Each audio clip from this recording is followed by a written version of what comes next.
women that I do respect about them is their boys.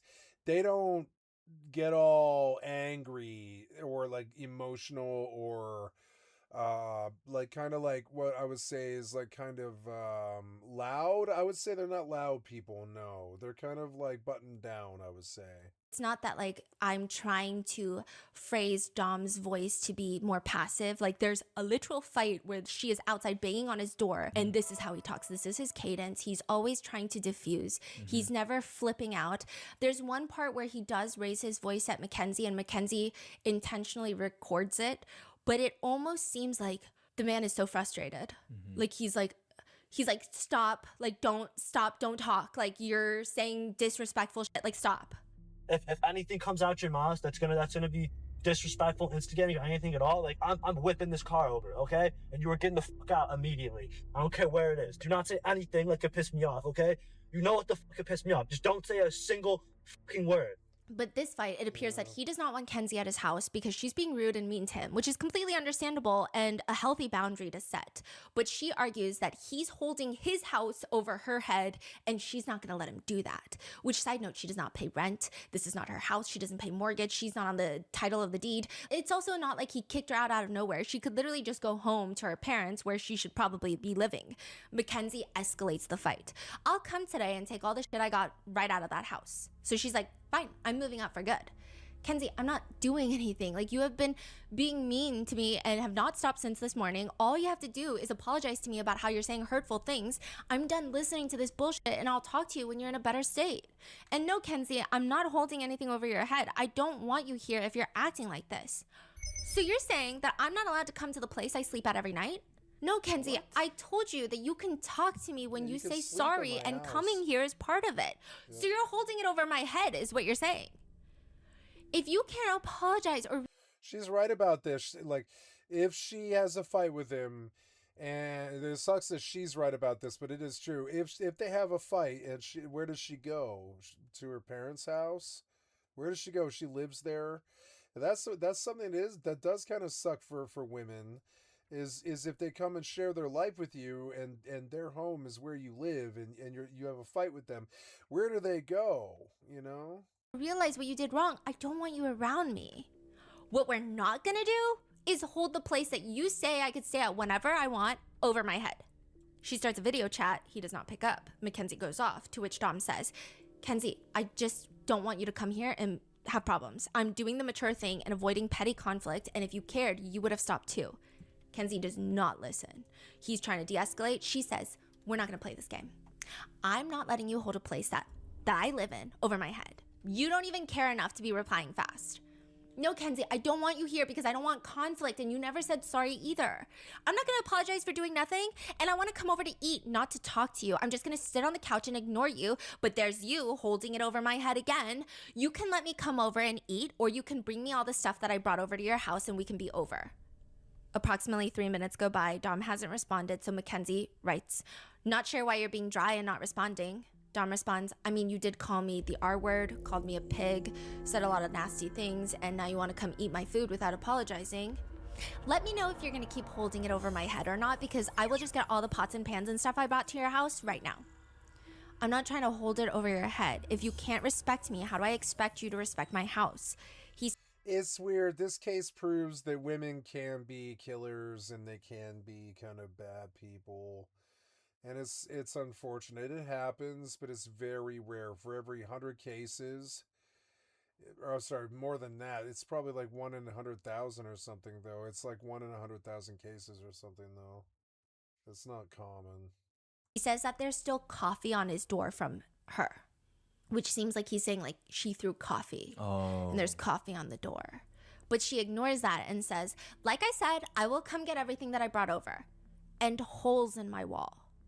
The holes in your wall are not from me, so are you not letting me come? What does holes in the wall mean? Punch? Yeah, or like throwing things, I would imagine, yeah. And so Dom says, if you can't prove to me you're gonna respect me and my home, or at least the very least apologize, I don't want you here. Like, if you want me to leave your things outside, I will. To which Kenzie says, you can put everything in a box then. If you're not going to let me come to the place that you said I could always come, then put everything that I brought in a box and I'm coming to get it.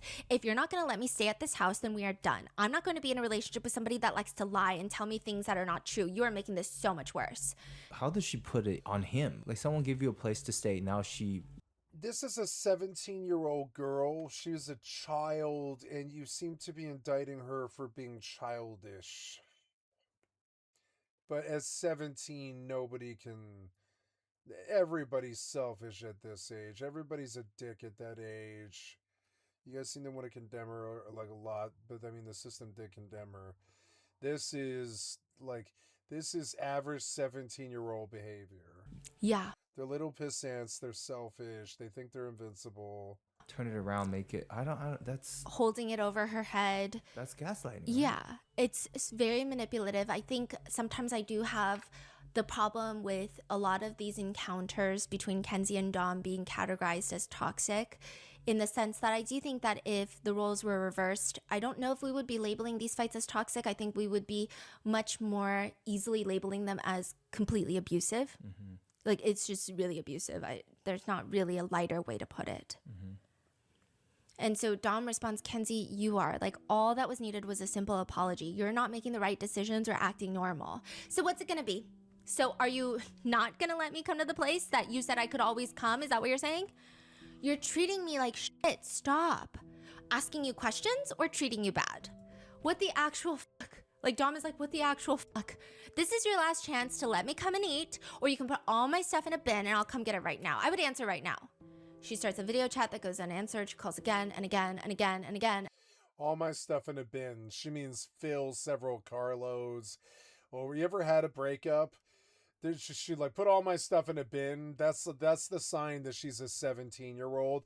What it really is 50 to 100 trips to the car. You know, full, arms full each time of stuff, clothes, you know, backpacks and stuff and clothing and luggage and all this and furniture and shit. Filling the car, going over back to the parents' place or something like that, putting it all in there, going back out, going back to the place. Moving is not putting all my stuff in a bin and leaving. You can tell that she's a 17-year-old with no clue about the world or what any work is. Or like when you're a kid like that, you just sort of blame the circumstance. You're like, oh, this sucks. We have like 5 hours of moving to do. We didn't realize that's what this was going to be. It's just moving stuff to the car over and over again for 5 hours and doing 5 trips to your parents' house. And then by the end of it, you're just like you don't want to break up anymore because it's so much work and shit that you just really didn't count on. I had an ex-girlfriend who constantly broke up with me like this and did the exact same sort of manipulative shit like this. Name starts with H. And she would text me 3,000 times a month or something like that. It was insane. We did a count one time. It was insane. It was like 3,000 in a day, I think it was, actually. It was insane. She just kept talking to me, and I like, and she was manipulative like this, but she wasn't as bad as this. But she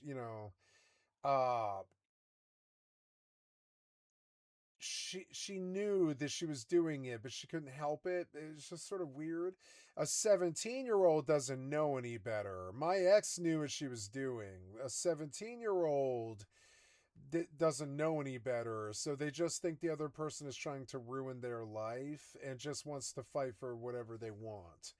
And they're as selfish as I would say 17 is about as selfish as a person gets. That's like the age when you're pretty selfish. You don't care about your parents. You don't care about the world. You don't care about anybody else. You just want to fuck somebody. You just want to have friends and be popular. You want to do something that you care about. It's, like some people aren't like that, but it's like most, and it's a selfish time. It's a really selfish time. And that's my thing. They seem to be wanting to indict her for her 17-year-old selfish personality, but this is your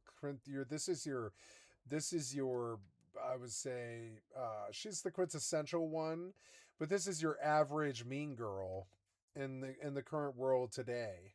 She's like a cautionary tale. But I bet we see more of this sort of stuff, frankly.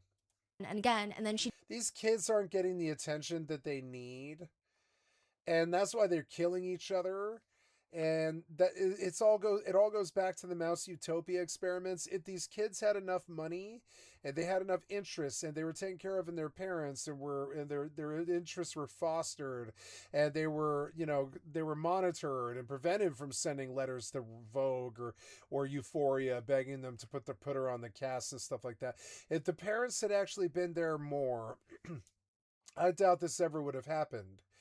Now, I'm not letting my daughter run around with her boyfriend and his friend in the middle of the fucking day in their car. And if I mean I'm just gonna like raise her where she would know better. It going high speed like that to some place. Like I live like that and I know how bad it was for us. So I wouldn't permit my kids to act like that. I would be like, no, if you have the car, it's to go to school and come the fuck back. If you do anything other than that, I'm going to punish you. And because I feel like I don't know what she was doing, but she was like on her way somewhere and she crashed into that fucking wall, like no brakes. And like something was happening there where she was like living out some movie idea because she's just let her life become Cardi B. Her life is Cardi B and Nicki Minaj and aspiring to that sort of reality. And that's not, that's not a good way to raise your daughter. So you could say a bunch of this sort of falls on the blame of the parents too. They raised a psycho. Somebody who had depraved indifference is probably what the court hit her with. Depraved indifference about other human beings around her. And that's why she got so many counts of murder and fucked up shit. There was proof of depraved indifference. When she doesn't press the brakes, they know she wanted to kill them. she DMs Dom, you just fucked up. Another video chat goes unanswered. She was right, too. It's crazy. She was like, you just fucked up. And she is right. She's right. They did fuck up. It did cost them. It did cost him. It did cost him his life because she wasn't one to fuck around. He should have known better. He should have known the girl that he was with. I've been with abusive, manipulative girls like this, and he should have known better. I've had a girl threaten me with a taser before. I've never done anything to women to warrant that kind of behavior, but they've done it to me. And like I've had a girl wail on my arm so bad I called 911, when we were having a breakup. I had a girl fucking wail on my arm to the point where I was like, you are assaulting me and I can't do shit to you. I'm not going to strike you. So I'm going to call 911 if you don't cease because it fucking hurts. You have been wailing on my arm for like 5 minutes and it fucking hurts. And she was like, you have to talk to me. We have to stay together and all this. And she was like, you have to forgive me. And I was like, no, I don't. No, I don't. You fucking cheated on me. No, I don't have to forgive you. And she was like, you kept punching me on the arm. She was like, forgive me. I was like, I'm not your father. It's not my business to forgive you or not forgive you. You cheated on me. I can't trust you anymore. And it was fucked up. And so I had to call 911 and shit like that. I've been with women like this that are kind of unhinged. And the thing is, you just don't, you don't drive them to a place like this. I dated a stripper who was addicted to black tar heroin. She would smoke it, and she had a diva personality, and she was the most beautiful brunette in Denver. And she was really like, but she had a wonderful personality. I really do still love. And but she was the most diva person I've ever met, and I knew from the day I met her that you just don't cross her on her territory. If she wants to eat, you feed her. If she wants cigarettes, you go buy cigarettes. If she wants weed, you go buy weed. If she wants fucking something, get her that thing. Because she's not like, it's weird. Like, it's almost a social agreement. If she's going to spend her time with you, you have to help her. That's what the agreement is. It's security for her. To dislike her for it is kind of shitty. And I think he was kind of asking for it too. It's crazy to say. Now, I don't think he was asking for murder. He did not deserve what he got. But I think he was pressing her in a way that drove her psychotic when he just like pretty much stonewalled her. I would say, and that's the tactic I'm going to describe that he used that I don't really approve of, which is like, he was like, we have to start talking now or whatever, but he knows she's not going to be rational. when she's angry like this. So you don't stonewall them, you just sit there and you listen to them. And if there's something wrong, you try to fix it. If you want to break up, break up. That's why she kept saying, break up with me then, break up with me then. And he wouldn't do it. And in a way, he is socially manipulating her too. If he really meant to make her feel as bad as he meant her felt, as he made her feel, uh, he would have broken up with her. He didn't do that. He led her on. And she is right about how angry she is. It's insane, but men can, and even she, I think, is so male oriented from maybe a different culture that even she herself, the Rotten Mango girl, I don't think she sees it. But the girl didn't have much power. She's got no money, no job, no life. She has to go to school. She has to get a job she doesn't want to do. She wants to chase some future as an actress or something like that. And I'm sympathetic to this. A lot of people aren't, but I'm an artist and I can see a struggling artist when I see one. What can she do except mooch off her parents and her boyfriend? What is she going to do otherwise? So when he's suddenly like, no, you can't stay here, or no, you can't eat, or no, you can't stay, or oh, I'm going to pack up all my stuff in a bin or whatever, he knew what she was getting into. And the problem is, these men, they don't have the balls to break up with the girl because they're desperate for the fucking social recognition that people give him for being with the girl. But if he had just broken up with her, he'd probably be alive. He kept it going for really long. I mean, it's obvious that their relationship wasn't feasible. And that's the thing. I think in a way that drives people crazy. And you hear about crimes of passion with this all the time, where the wife shoots the husband kind of thing, because they can't stop the world that they built. They built some world where their relationship dictates everything that they do, but the world breaks down and they can't communicate or get anything done anymore, even if it is that she's selfish. And I see a little bit of a sexist view here where the man was totally innocent because he died. But I don't know. I see somebody without the strong conviction to actually break up with her, which leads to me to blame him for a little bit of this stuff. A little bit. It takes two to tango. If she was so bad, he would have broken up with her. I suspect she was actually maybe a good girlfriend. You could see that she was bad. She was bad. She was a bad girlfriend.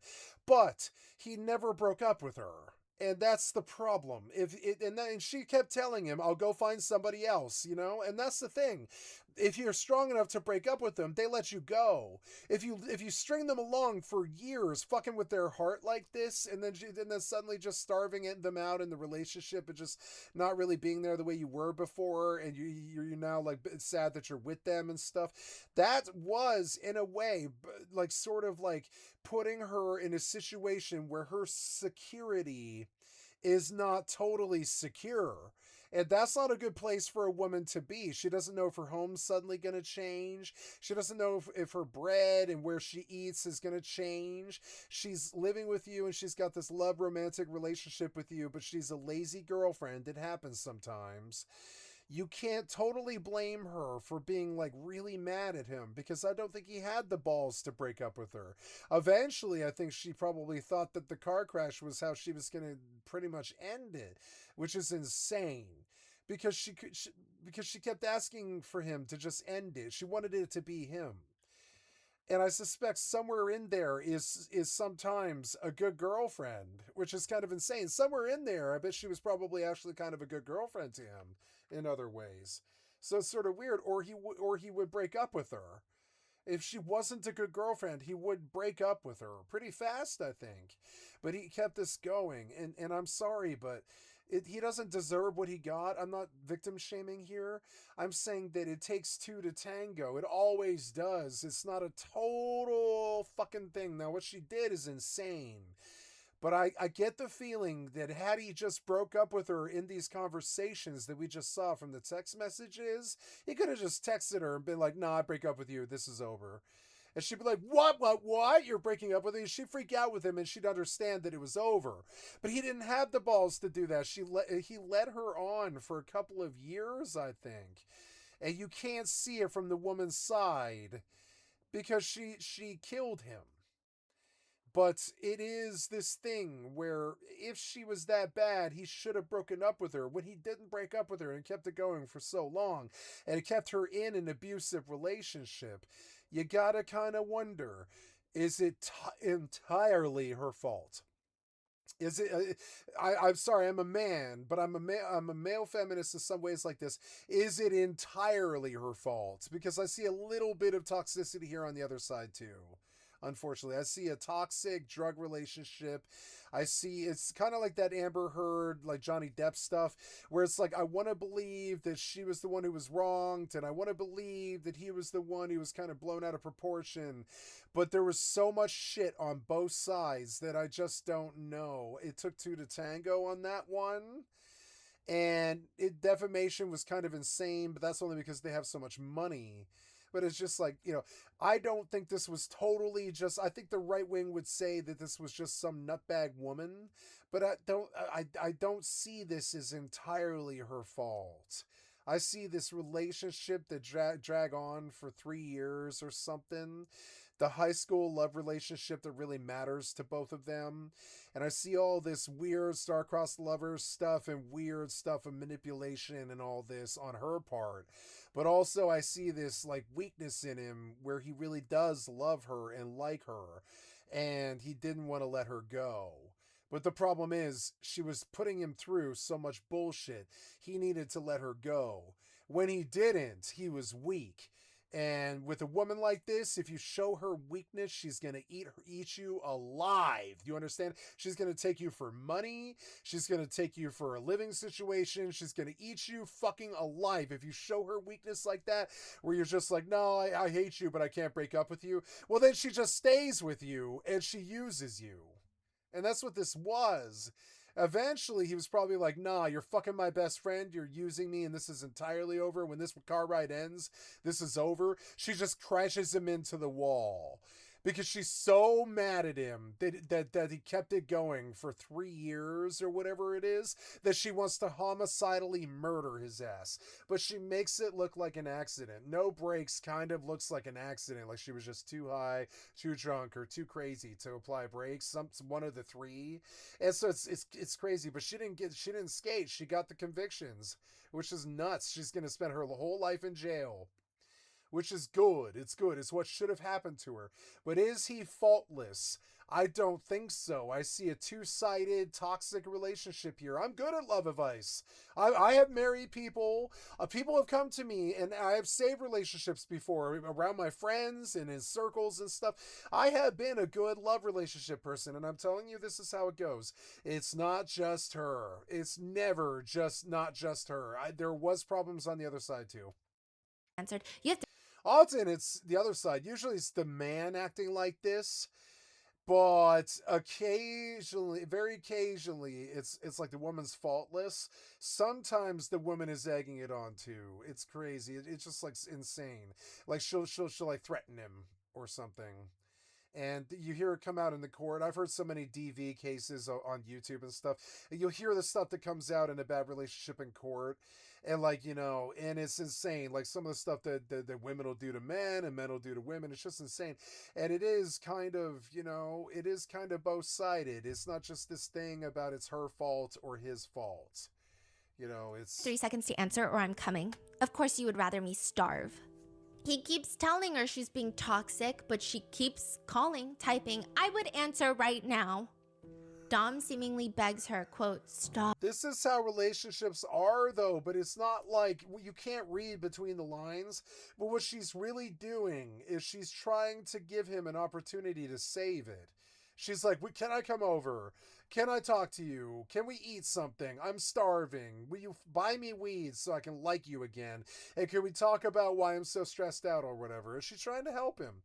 Which kind of stuffs, and he's like, no, stop. And that's the stonewall. That's not how you treat your girlfriend. Good boyfriend doesn't do that. They don't just say stop, blah. I mean, I guess I wasn't a good boyfriend to H, but I knew the day one. She asked me. I'd never asked her. Usually the dude asked the girl. She asked me. She was like, if I fuck you, will you get me high? I'll be your girlfriend. And I was like, yes. Because the offer is just too good to refuse, you know? And I was like, I could just fuck you? And she's like, yeah, just come fuck me. And I was like, okay, I've never been propositioned by a woman before, you know? Or else they all do that, but the girls ask me, you know, I'm not shy. It's just that like usually I let them come to it. I let them realize, you know, I have a style, and I usually let them realize it. But she just came at me, and I was like, "But you're not my type." And I told her that in the first 5 minutes of meeting her. I was like, "I am not your type, though." I'm sorry. I said, "You are not my type, though." And she was like, "Really?" And I was like, "No, you're not my type. You are too nice, too normal, too head on your shoulders, and you're not some psycho druggie." And she's like, I am a psycho druggie. And I was like, yeah, okay, but you know, but that doesn't matter. It's you're not my type. Have you ever been a lead singer in a band?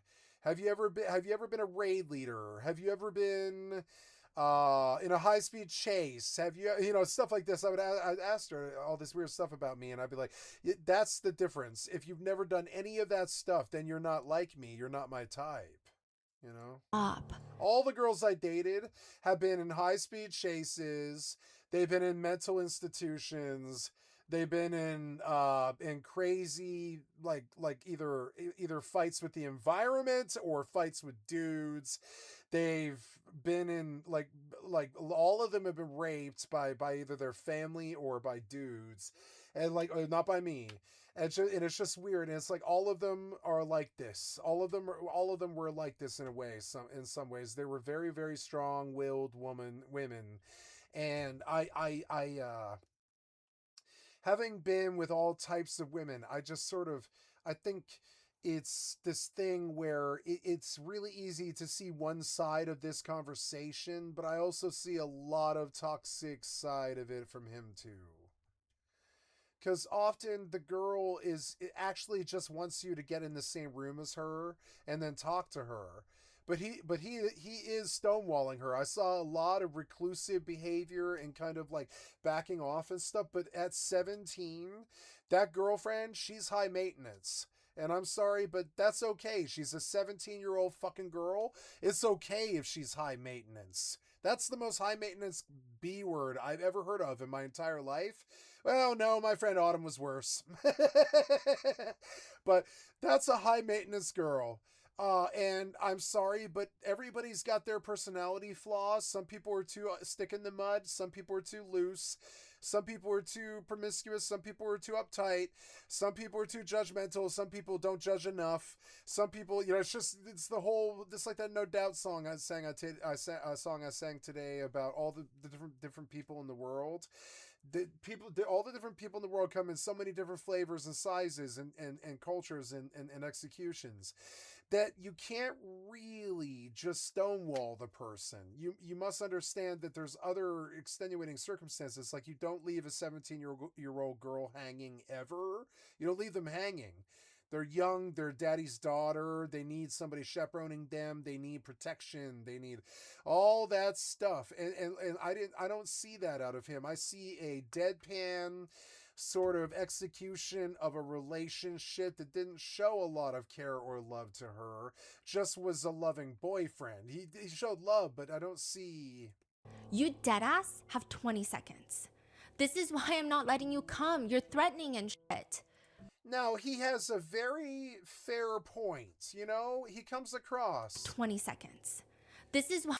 But you know what my comment here would be? It would be like, I don't feel like we can talk to each other right now, but I feel that if I don't talk to you, it's going to be a disaster. What do we do? But he's not saying stuff like that. And that's my response. And that's what I would say to the girl if I was having a problem like this. I'd be like, I feel like it's a disaster right now because we have to talk to each other, but we can't. What do we do? And you ask her a question like that, and it's like, and she's like, well, I've been telling you I gotta come over. And it's like, all right, come over then, but we're gonna talk through the fucking door or whatever. You give her what she wants. I come from a culture where you give that girl what she wants. I'm sorry, but I do. Maybe it's sexist and from a shitty point of view. But it's like, but it is like you give that girl what she wants and stuff. That's not his response. It's not even something like that. It's more like, sure, he's angry at her, so it's easy to shame him. But it's like, but he's angry at her, so I give him extenuating circumstances. I'm not judging him. I'm just saying what I see, which is like, this is why I'm not letting you come. It's like a stone wall. And then threatening and shit like this because she's like trying to talk to him. But I see this stone wall. She is right about this in a way. I think he was kind of reclusive and did not speak to her as much as maybe he should have. He can tell she's having some kind of psychotic episode. He isn't really helping her with that. He's not really being supportive of her. I've had girlfriends and me. I've had me too. I've had psychotic episodes. Everybody I know is I don't know, maybe not my best friends, but it's like everybody I know has had psychotic episodes and stuff, and you need help while you're going through it. Now he can see that she's having some kind of psychotic episode, and he's like, you can't come over and I can't help you and all this stuff. And it's not really how you treat your 17-year-old high school girlfriend. I don't care how toxic she is. There is a little bit of a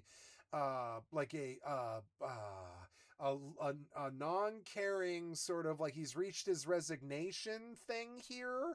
But I have a fundamental problem with that. If you've reached your resignation where you're not going to give her quarter or talk to her, break up with her. You're a pussy. And there's me talking ill of the dead. I'm sorry, but I do see him kind of leading her on here, and I know it's like I'm digging, but I don't think I'm digging. I see somebody who is leading her on here a little bit. He is gaslighting her in a way because it's like he doesn't want to break up with her, and it is sending her mixed signals, and it's driving her crazy. She's having like a psychotic episode. Now the outside public can't seem to see that, but I can. This girl is condemning her and championing him. But I mean, this is not the appropriate response to what she said. What does she say? She was like, of course you would rather me starve. And the proper response to this is being like, are you worried that you won't eat? I will help you eat. Come over here and eat. I don't need to speak to you to help you eat. Come over here and eat. That's not the response he's giving. This is why I'm not letting you come, threatening and shit like this, right? And it's like, yeah, she is threatening him. But the problem is, I'm not sure she can get him to talk to her. I also see a little bit of a more from the female side or whatever. I'm not sure she can get him to talk to her. In the end, she fucked him over, and she's a bitch, and she went to jail for murder. So fuck her. But I don't think it's just her. I don't. I see a little bit of a toxic relationship. Now, 98% of it was her. But I mean, some of it was him. Some little tiny bit of it. Why I'm not letting you come? You're threatening and shit. Another video chat, then another, then another. She calls 8 times back to back to back to back. I'm answering the phone, and I'm going to be like, hi. You seem to be calling my phone 50 fucking times. I don't know what to do about that. Can you help me out here? I mean, and they don't like my attitude when I have an attitude like this, but it's like, at that point, you still have to talk to the fucking person. I'm better at this stuff than these kids are. I didn't murder my significant other. You know what I'm saying? I'm not like that. Like, I'm saying? I'll do better than this. Check your phone to complete setup. Oh no, do I have to start all over again? Please don't. Allow. Yes, allow. Checking for backups. Set your wearing preference. Choose a wrist. Right at the screen, sure, it's fine. Text size and appearance, main text will look like this. Yeah, that's good, I believe. Check the stress on your vascular system. Next, yep, that's good. Understand you sleep for, wait. Go back. Can we go back? No. I wanted to turn that one off. Next, get help in an emergency. Next. Okay, set up a mobile plan. Set up a mobile plan to call, text, and skip. I don't want to set up a mobile plan for this thing, no. And finishing up. He does not respond, and then she tells him, okay, I'm gonna come.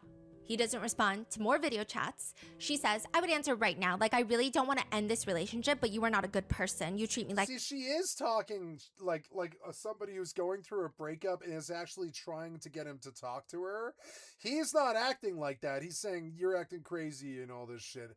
And I think he is sort of at some fault in the breakup anyways. Fucking shit. I need water and food and... I think that's where I've come... Okay, now I've come down to what I've been trying to get to all night. Which is like, my assumption is that this was a murder-suicide, essentially, over a breakup. Now, the girl still lived, but I don't think she cared to live or die. I think she committed to dying, and I think that's where I'm at now. I believe this was a murder-suicide that went awry. The murderer lived and now is facing a life sentence. And this was a murder-suicide... that has been blown out of proportion. You're not letting me eat. You are... Now, instead of suicide, she essentially got life in jail, but she did end her life with this, and I think it's because their relationship got so toxic because of her, that she couldn't function anymore. Now, there's a lot of stuff he could have done to help. He could have brought in parents. He could have brought in friends. He could have... I don't see a lot of this. I don't see a lot of help here. You could even maybe consult a mental health professional and be like, this person, she doesn't seem to be able to break up with me, but she's incredibly unhappy when she's with me. And I don't know what to do about it. She seems mentally sick over it, and she verbally abuses me and texts me, 200 times a day. And she's doing it right now while I sit in the room with you. And you can look over and she's tapping on the phone, and you can tell that she is. And it's like, at that point, none of that stuff. I don't see any of that stuff. A relationship requires work. I think she was doing the work. I don't think he was. That's the allegation I'm making. Starving me. You'd rather me starve. I'm so serious when I say answer. Starve. I'm so serious when... What she's getting at here is a little bit more complicated than it sounds. The world wants to make fun of her for saying, you'd rather me starve. What she's really saying is you are my meal ticket. Without you, I am on the streets. And that fear is causing her to be irrational, and it's understandable. She is irrational right now because she thinks that she's losing her meal ticket and her home. This will make anybody irrational and act crazy. Now, he could even say this to her in a text message. He could say, what I said, that's probably maybe what I would say in the text message. It is clear that you are terrified of losing food and your meal ticket and a place to live. That is not the point here. That's not what we're after here. We're going to reach a good amendment to this relationship, or we're going to reach a breakdown and a breakup. But whatever happens, you are going to be okay. I don't see him saying stuff like that. When I say answer. And she is terrified. You can tell that she is terrified. I see fear. But the problem is they're both 17, so they have no idea what's going on. They can't read each other's fear even. They don't know how bad fear can be in a situation. But she is fucking terrified, and she's acting terrified. And I honestly, it's fair for a 17-year-old girl to act terrified that she might be losing her living situation over a breakup. That's something that is rational for her to feel. It's irrational the way she's speaking to him, but it's rational that she might feel the way she feels. He's not giving any sort of acknowledgement to this or how scary it might be. I don't think he's got the life experience to understand what falling down to the streets feels like. She might have even had that experience with her mother when she was young or something like that, and she might even know. That's maybe why she's into such bougie stuff, is maybe her family struggled when she was younger. We don't know this girl really, but it's like, maybe her family struggled when she was younger, and maybe you don't know the hardships she doesn't speak of, and so maybe the idea of losing the meal ticket is so terrifying to her that she acts irrationally. And that's what I think I'm seeing here. when he doesn't give her a quarter, when he doesn't feed her or let her show up and talk to him. That's like saying, yeah, your meal ticket's ending. So she crashes him into a wall after some big crazy epiphany comes out that they don't love each other, or that she's been sleeping with his best friend, or some such like that. I would guess. And I'm sorry, but she just decided at that point that all of their lives were over and her meal ticket was over and her parents are going to hate her when it gets out that she was sleeping around on him and all this stuff. And so she just decides to crash them into the wall as some kind of suicide murder pact. And honestly, that is something that I've seen even in my own personal life before. I've seen a murder-suicide. And I haven't seen it, but it happened to me in my circle. Not to me, but like to people in my circle and around me. And I've seen the wreckage that does. And I think I see a murder-suicide here. And that indicates insanity. And I think she should have shot an insanity plea. Because I see insanity here. I can't believe it sounds so liberal to try and pitch this idea that she should get off on an insanity plea, but I don't know if this girl should have stood trial. It is clear that she went out in some kind of murder-suicide thing. Usually that indicates some kind of mental illness. And I think as the years go by, as she sits in jail, they're going to understand she's got some kind of mental illness. Maybe she's psychotic. Something like this. And I think as years go by, people will probably write a book about her. And when they go and do that, they're going to understand that this girl needed help that she maybe didn't get. Her parents weren't there. I can see it from both sides. This dude, he needed help that he didn't get. He needed parents weighing in on it. He needed friends being there for him. He needed to continue to talk to her. You don't just stonewall somebody. And all this stuff. I don't want to shame him, but rest in peace. I feel so sorry for this kid. He got fucking like cut in his prime. He got called in his prime by his girlfriend. But I mean, young love is torrential like this, and I'm sorry, that was the game that they were playing. It's crazy. Sometimes this Romeo and Juliet stuff happens. That's why Romeo and Juliet exists. It was an acknowledgement that young love can be this crazy. I mean, that was Shakespeare saying that young love can be this empowering thing that sweeps through all the families through the whole city of Verona, you know? And it is true. And so the young love thing was there in spades. They had a young love thing going on here. And I just don't see a one-sided, lopsided thing here like the media wants to paint it, like Rotten Mango wants to paint it. I see a 98% thing where, yeah, 98% of this was her fault, but there was a little tiny bit of disregard on his part that I think drove her crazy. And it was a trigger for her. It was like a trigger that caused her to drive him, quite literally, into a brick wall. Like something happened. He triggered her. Kenzie, stop, please. I'll bring you food and water. Yeah. So she's at her parents' house. Now, Yeah. Mackenzie has somehow made this about What do starving. you mean? Like, you're at home. No, she probably is starving. She probably hasn't had any food in like a day. Because she's been living at his house and eating his food. Like, so she probably hasn't had any food in a day. This has happened to me with girlfriends before. It's insane. Like, you know, I was the breadwinner. I was the one paying for the apartments. Has that happened to you? It's happened to me. Where it's like, no, I'm not going to kick you out on the streets. And yes, I'm going to feed you. I don't care if we're together or not. I mean, that's, you know, that's the proper thing to do. But, you know, he is doing the proper thing. Yeah. This seems weird to them, but it's not weird to me. This is the right thing to do, and he does it. Taking food and water. What are you saying? Exactly. So he's like, I don't want to be around you because we're going to get into a fight. But I will bring you food and water because you're accusing me of starving you. Like, I will drive to your house, even though you don't deserve it and you haven't even apologized. I will bring you food and water. And then I just need some alone time because this situation's only going to escalate. So he's like willing to do all of this and still de-escalate. I mean, again, if the roles were reversed, this is like, frankly, a terrifying relationship dynamic that is just abusive. Dom offers to bring food, water. Kenzie just gets racist instead. She writes to him, "You need to answer right now, N-word. I do not want to be here." So she's talking about she doesn't want to be home at her parents'. What are you not getting? You know that. Which, side note, a lot of people have interpreted that perhaps there was some sort of abuse going on in Mackenzie's house.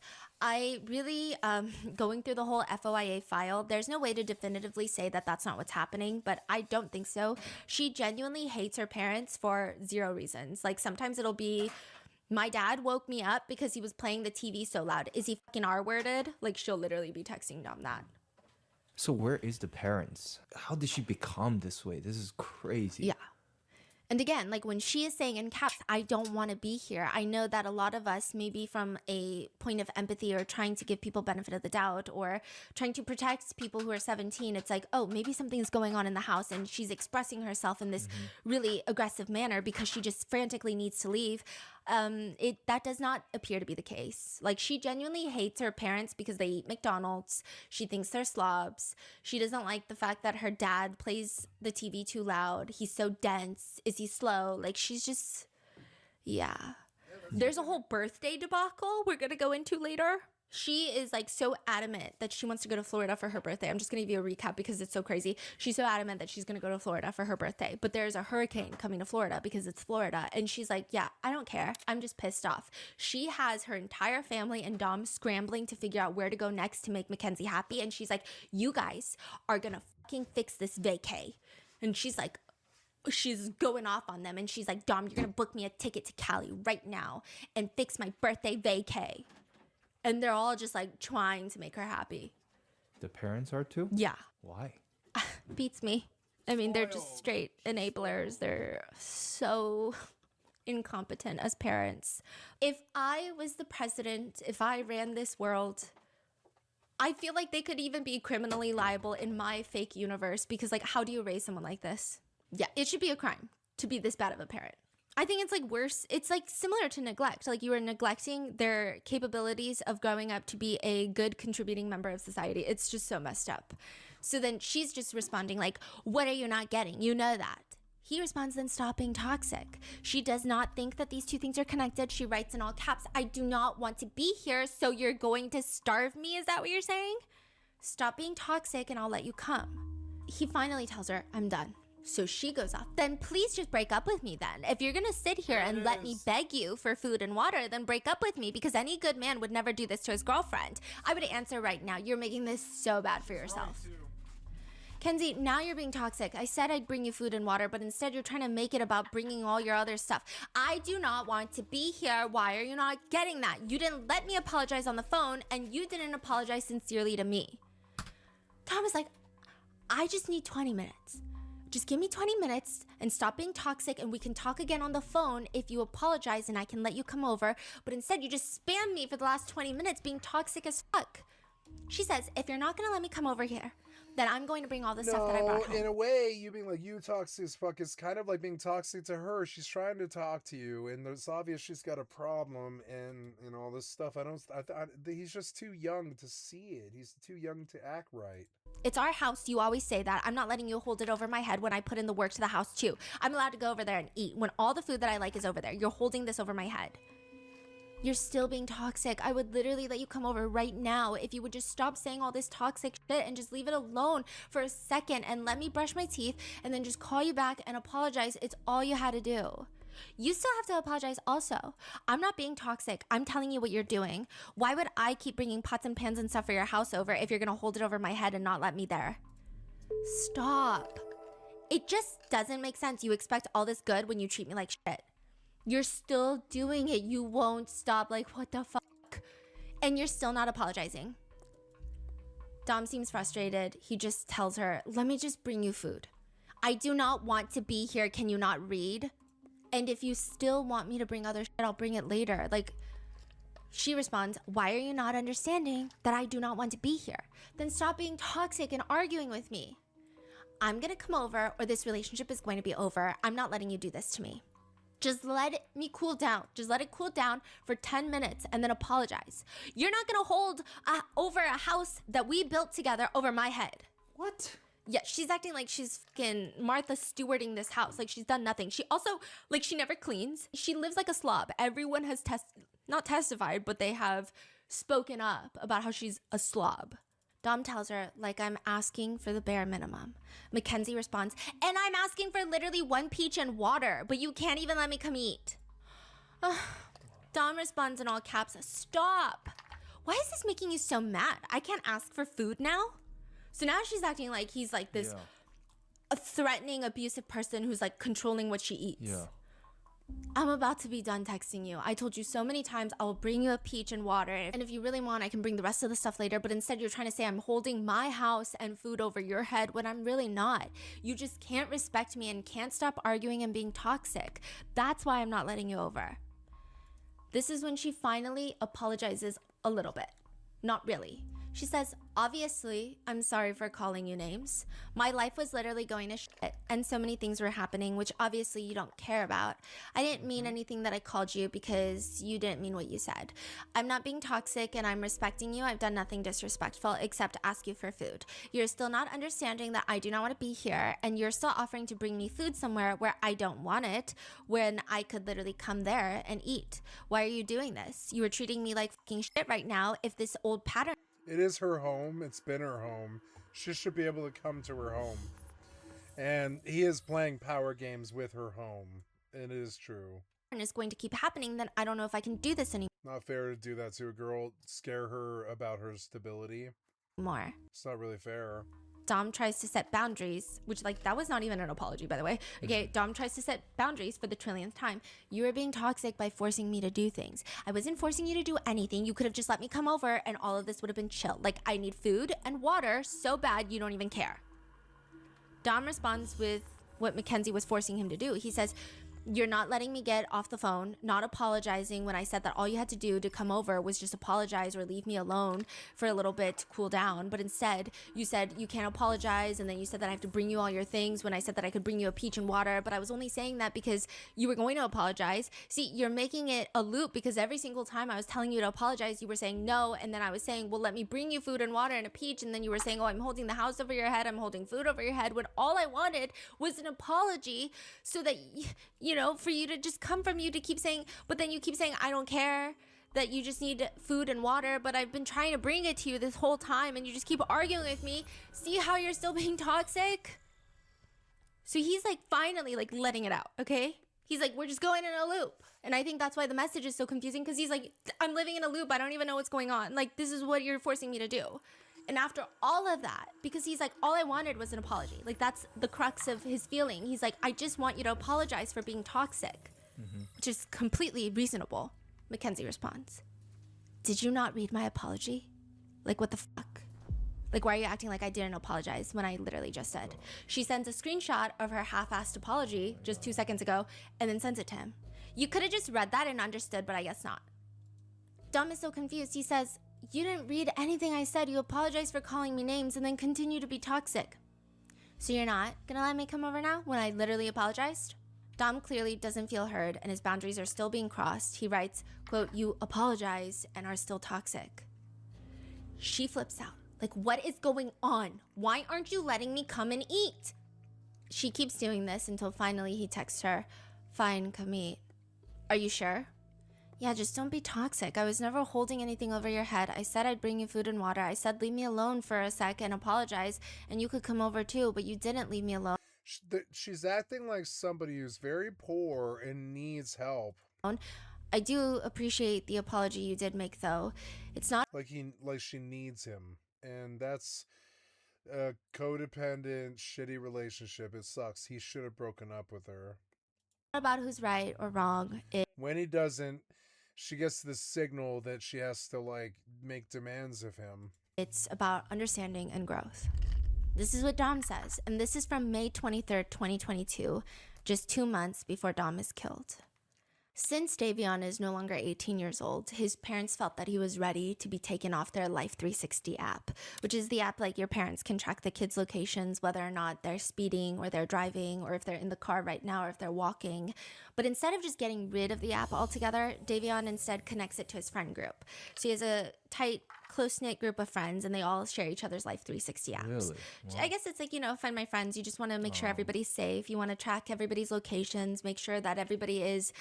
I think the idea is very responsible. Now, July 31st, 2022, at 9:43 a.m., Davion's friends are on the Life 360 app and they're confused because they see Davion's location is heading towards the Strongsville police station. But they're like, okay, well, maybe he's just heading in that general direction. It doesn't necessarily mean he's going to the police station, right? Within a few minutes, Davion's location shows that he is inside the Strongsville police station, or at least his phone is. And they're like, this is really odd. Like, why would Davion be at the police station at 10 in the morning? Like, this is so weird. They check his Life 360 history, and they notice there is this weird incident that happened at 5:30 a.m. At 5:30 a.m., they get an alert, and it shows Davion's phone location heading down Progress Drive. Progress Drive is technically officially called Progress Drive Business Park, because it's basically a commercial road. I don't even know if commercial is the right word. It's more so industrial. So you drive down Progress and it's just a ton of these light industrial warehouses. I feel like you've all seen those like business parks where you've got the flex office spaces and then you've got the warehouses. You see lots of big trucks driving through that road. It's not massive Amazon level warehouses, but it's also not corporate in the sense of like, oh, this is our corporate location where we invite clients over. Like you're going to see a lot of manufacturing companies, pipeline businesses, plumbing businesses have, locations down here, like ICI Metals, Rafter Equipment Corporation, Pipeline Development Company. Like they all have buildings along Progress Drive. It's just warehouses and their parking lots. There's no residential homes, no shops that you can stop in and grab a coffee, no pedestrians. It's just an industrial road. Why would Davion be there at 5:35 in the morning? With an alert on Life 360 showing high speed alert with the top speed at 90 miles per hour. And the Life 360 app shows that Davion's location is stopped for a point in time at one of the warehouse buildings, specifically the Pipeline Development Company. It almost looks like he's gone into the building with his phone. Why would Davion be in this random warehouse building at 5:35 a.m.? And now a few hours later, he's just heading to the Strongsville police station? Davion's friends are really confused. They're trying to in real time piece together what's going on because they're like, what's happening? 6:15 a.m., a 911 call is made. Southwest Dispatch. Yes. Are you familiar where Progress coincides with Albion Road there in Strongsville? There's a car that's smashed up against the building. They ran the curb. I can see they smashed the sign and hit the building.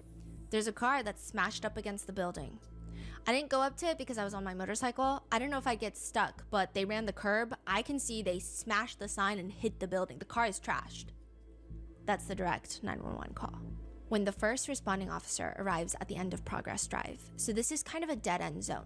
Progress Drive is an interesting case with a lot of facets to it.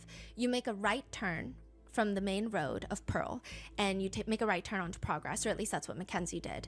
And it's like this half-mile drive. It's, some people call it like a straight shot, but it's not really. There are gentle curves along this road, and the road is pretty fucked up. I mean, it's an industrial road. First of all, it's actually one of the older roads in the city, but it's an industrial road, so you have lots of heavy trucks and machinery driving past it, so the concrete on the pavement is not very level.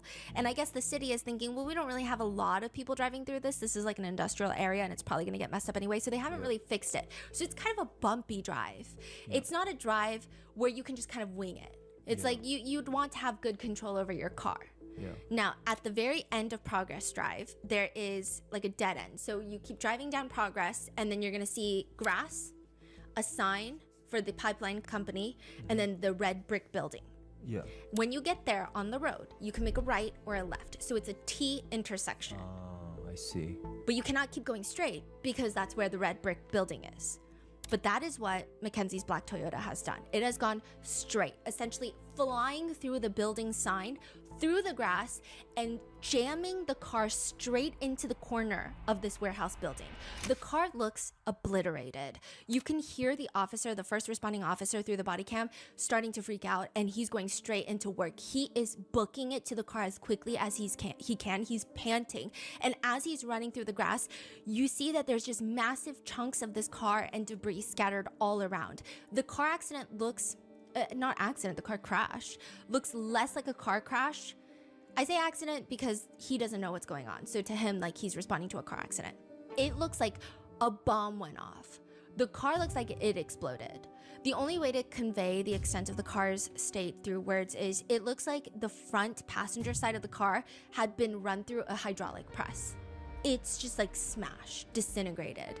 The officer radios in for backup. Radio, there's a car split in two. Radio, there's an occupant inside. This car's split in two. Radio, there's an occupant inside. So he notices the driver first because naturally that's the first place you look for an occupant.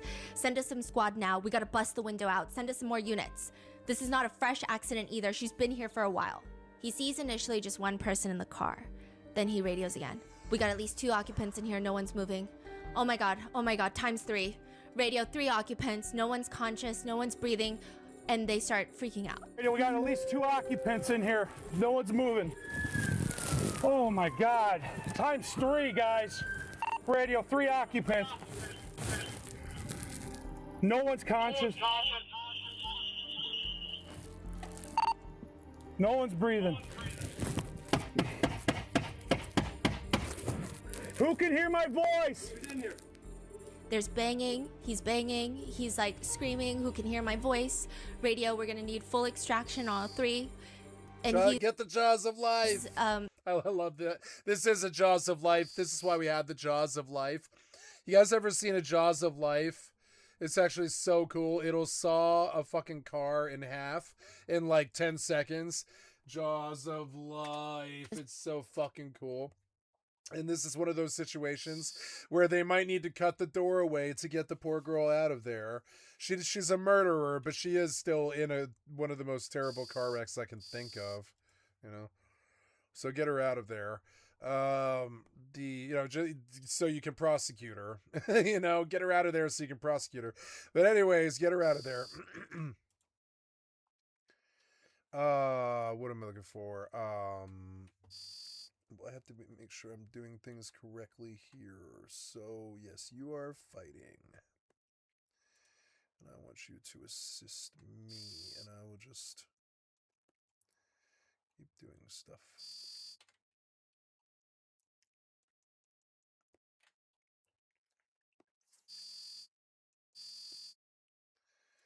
This drone got hurt.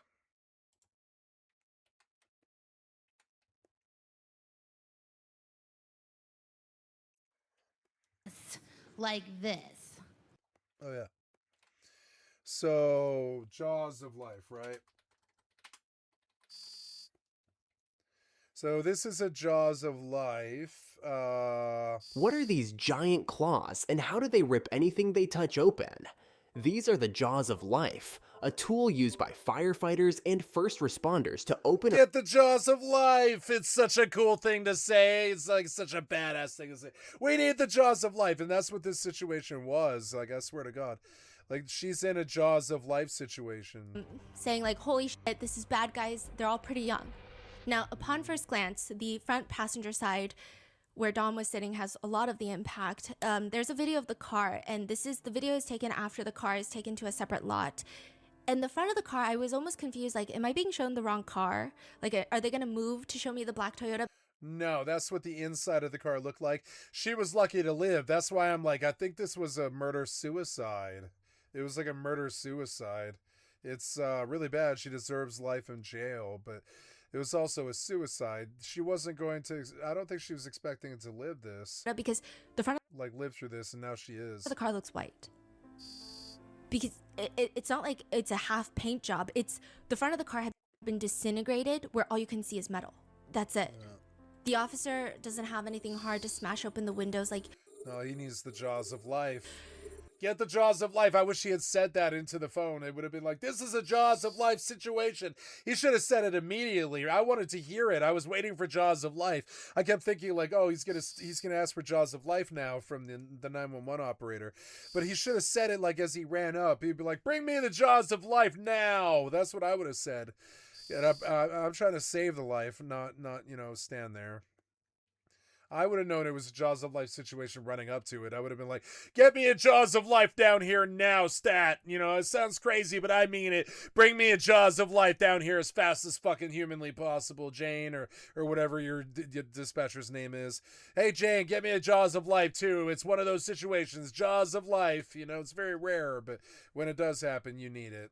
multiple units arrive and they're just like they're even thinking like, do we use our gun? Like, we need to get in here. Sarge, we're good to try to get her out? Oh, dude, I don't know if we can. They can't get the window open. Eventually, they jam it open. And once they get into the car, they can quickly tell that 2 of them are not going to make it. Oh my God. Oh yeah, they're all pretty young. We got 2 that are gone. I have a 17-year-old female, Mackenzie. Okay, that might be the driver. I know that there is speculations, theories online that Davion was alive at the time of the unit's arrival. It seems like that is not accurate by Poor kids. all accounts. Dom and Davion were confirmed DOA, dead on arrival. Rest in peace, guys. I'm sorry. She was crazy. She was crazy. Shouldn't have fucked with her in the first place. By the officers. First responding officer later says in a less panicked and more somber tone, like, we got 2 that are gone. Jesus Christ, like, this is probably the worst I've ever seen. I know. Jesus Christ. This is the worst I've ever seen. He's trying to explain to the new officers that are showing up, like, it's like a nightmare. I ran up. I go, this is bad. I ran up. I saw 1. I called her in. I looked in the back. There's 2. I called it in. And then you see 3 and you're like, Jesus, and no one's fucking moving. At some point, the officers find an ID and realize that the individual in the backseat is Davion. And I don't know how this officer knows. Maybe he has a kid the same age, or maybe he's just very involved in high school sports, but he says he's a fucking Strongsville football player.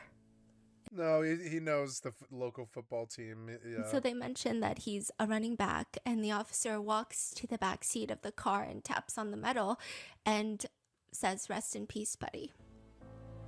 All right, this is going to be another issue with notifications. That kid lives in Kelsey Lane in Strongsville. Yeah, he's a Strongsville football player.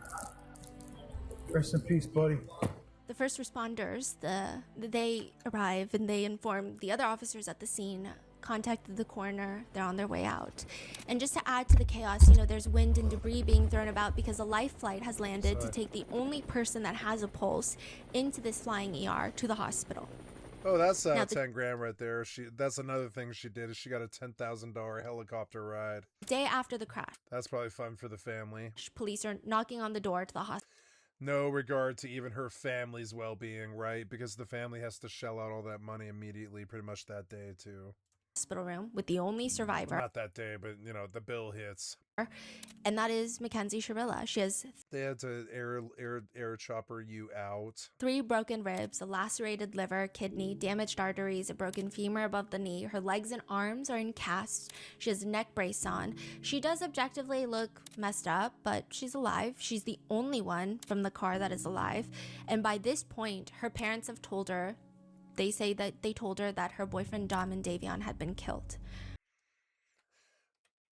You did this, though. I can see it in her eyes. She's sad that they're gone, but she killed them. Mackenzie's parents say that after getting out of surgery and What a twisted little girl. It doesn't usually happen like this. It makes women look bad, but I mean, bad apples happen to all, to all walks of life, even women. in the middle of the night, Mackenzie asked, "Where's Dom?" They didn't really think that there was a way to calm her down, so they tell her, and she's just screaming, "It's not him, it's not him." Then she asks about Davion, and they say that she learns that he didn't make it, and she was just sobbing, "Oh God, oh God." But the officers aren't really interested in any of that. They want to know what the hell happened in that car, because it doesn't make any sense. Yeah, the no brakes thing is murder. It's murder. You had so much time. You would have to have been passed out at the wheel or smacked out or something in order to go that far with no brakes. And that's what they're going to talk about next. They were able to pull CCTV camera footage from a nearby Oh my God, she's going like 70 and a 20. warehouse that shows the black Toyota that Mackenzie is driving. It's just suicide. You can see that it's suicide. There's sound to the CCTV, and it sounds like a missile, and you hear the crash. Oh God, are we gonna see it? I don't know if I should put this on my channel. Oh God, they're moving fast. Yeah, that's fast. That's like 95 or something.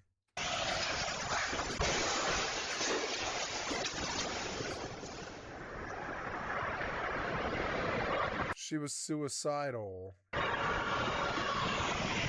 She did love him, and her life was ending when he was breaking up with her, and she was suicidal. That's suicide. Oh, I'm sorry, guys. I wasn't really intending to watch this. I'm just gonna get past this part here. What would cause Mackenzie to drive in this manner? Like, this is not a piece about during the trial, but you can hear the car and it's going fast and you hear it crash. It sounds bad. There is no feasible reason that the officers can think of what would cause Mackenzie to drive in this manner.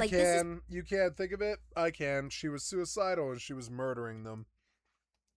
It's not a road that is easy to speed on. What can you do? And like, she was like, nope, right? When they try to stop her, she was just like, nope, fucking fighting them off and stuff. It's an industrial road with a speed limit of 35 miles per hour. Not saying that you can't speed over the speed limit, but it's like a pretty bumpy road. So one of the officers actually got into his cruiser and he went around 55 in his cruiser. And he said like the wheel was shaking because, like I said, the road, the concrete is kind of messed up. It's an industrial road. So he's like, to be able to maneuver, because it's not like they were going all over the place. It's like a straight shot missile. It's not like she's, driving and swerving and hitting things and hitting the curb and then slamming into the building. It's like, it almost looks like you'd have to be pretty in control of the vehicle, which also they think that means if someone blacked out or passed out or were so drunk, this is not a road that you can maneuver before straight shotting it into the building. They're like, if she was drunk on progress, she would have hit something else first. And they pull another version of CCTV camera. So remember, Pearl is the main road of Strongsville.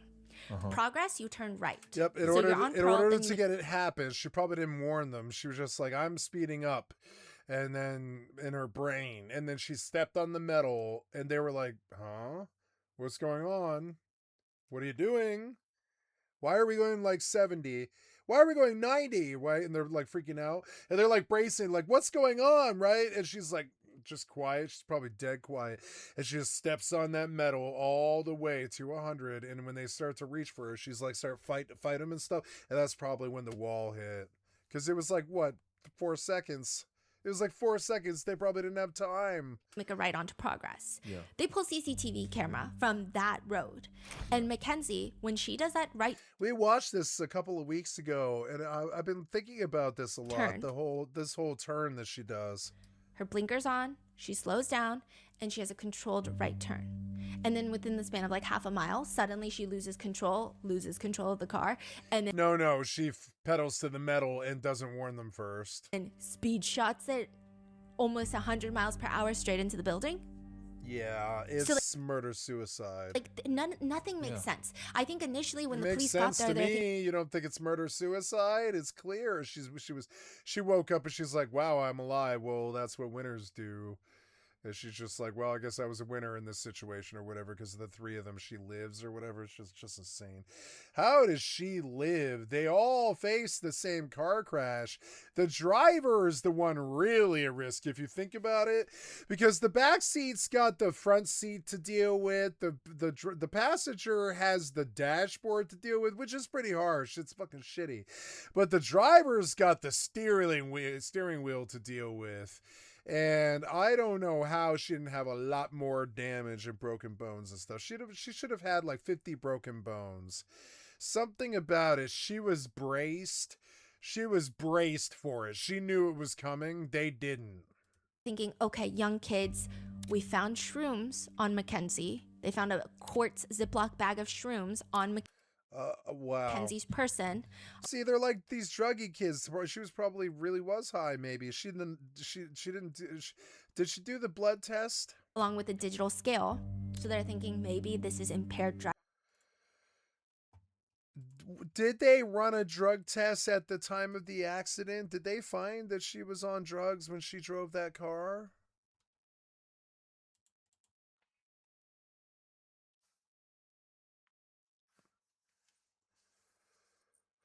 Yes, they did run testing at the time, but there was also she was not. How is that right? She was not drunk. She was not on drugs. No. No, this was what's the public's conviction? Can we put a name on that? Do they think this was a murder-suicide or what? That's what I think it is. She just happened to live.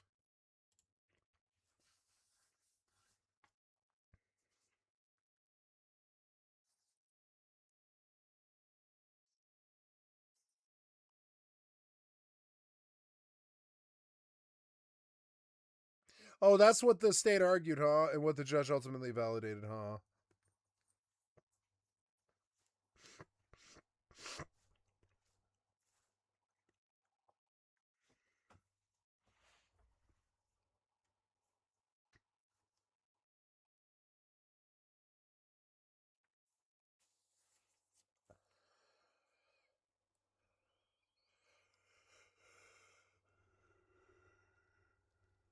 Wow, so it was a murder-suicide. Crush things to save people. These jaws work by trying to You know, it's crazy. Once the mystery is solved for me, I immediately don't want to churn on it anymore.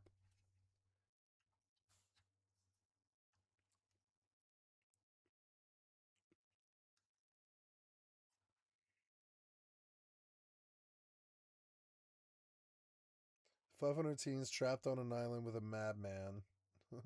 It's such a weird title. I want to watch it. Do that one. Bada bing, bada boom. The summer sleepaway camp for youths is held on the island of Utoa every single year for the past 61 years without fail. Look, this was before her Botox. You can see it. She had Botox in her cheeks. Kids typically around she was the much age she was much more beautiful without it. See it? She is much more beautiful without it. 61 years without fail. She let her age go to her head and she got some surgery done. Kids typically around the ages of 14 and 20 years old, they're going to gather for this multiple night stay on this heart-shaped island. And I say island, but don't picture like a tropical getaway destination. It feels more like camping. It's got that stereotypical summer camp setting in the middle of the woods, tall green pine trees, bonfires, the dirt pathways that connect the campgrounds to the very few buildings that are on this island. You don't really even have many bathrooms. You just have what they call the sanitation building, which is like this giant communal bathroom where every single morning you see all these little teenagers come out of their campgrounds. So whether it's a little camping house or a little tent, they have their toothbrush in hand, ready to go to the bathrooms and brush their teeth.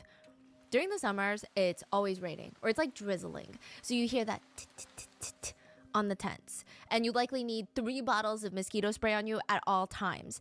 It's not bright and sunny all the time.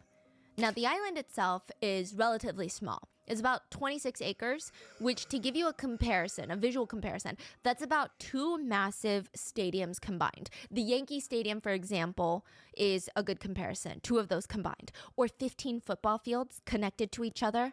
I mean, okay, it's not small, but it's not large, especially during the camp session when almost 600 teenagers are on the island.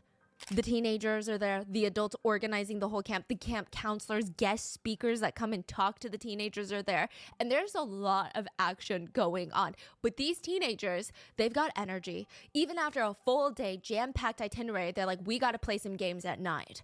They would have these little dance parties. This is a time where Justin Bieber's Baby was the hit song. You could walk by a row of tents, and more often than not, that song is playing on repeat in like at least half of the tents. Or if you sneak out of your tent after a lights out time, you might stumble upon 2 teenagers just groping each other on what they call the lover's path. That's what they call it. It's literally this grassy path where at some parts the grass is really tall. So if you were to lay down on the grass, it would cover your body. I mean, I guess for that reason, teenagers are like, this is a great idea to just make out in the grass and not be seen. But like, not really, because it's called the lover's path. So the odds of running into another couple that has the same exact idea as you is probably high.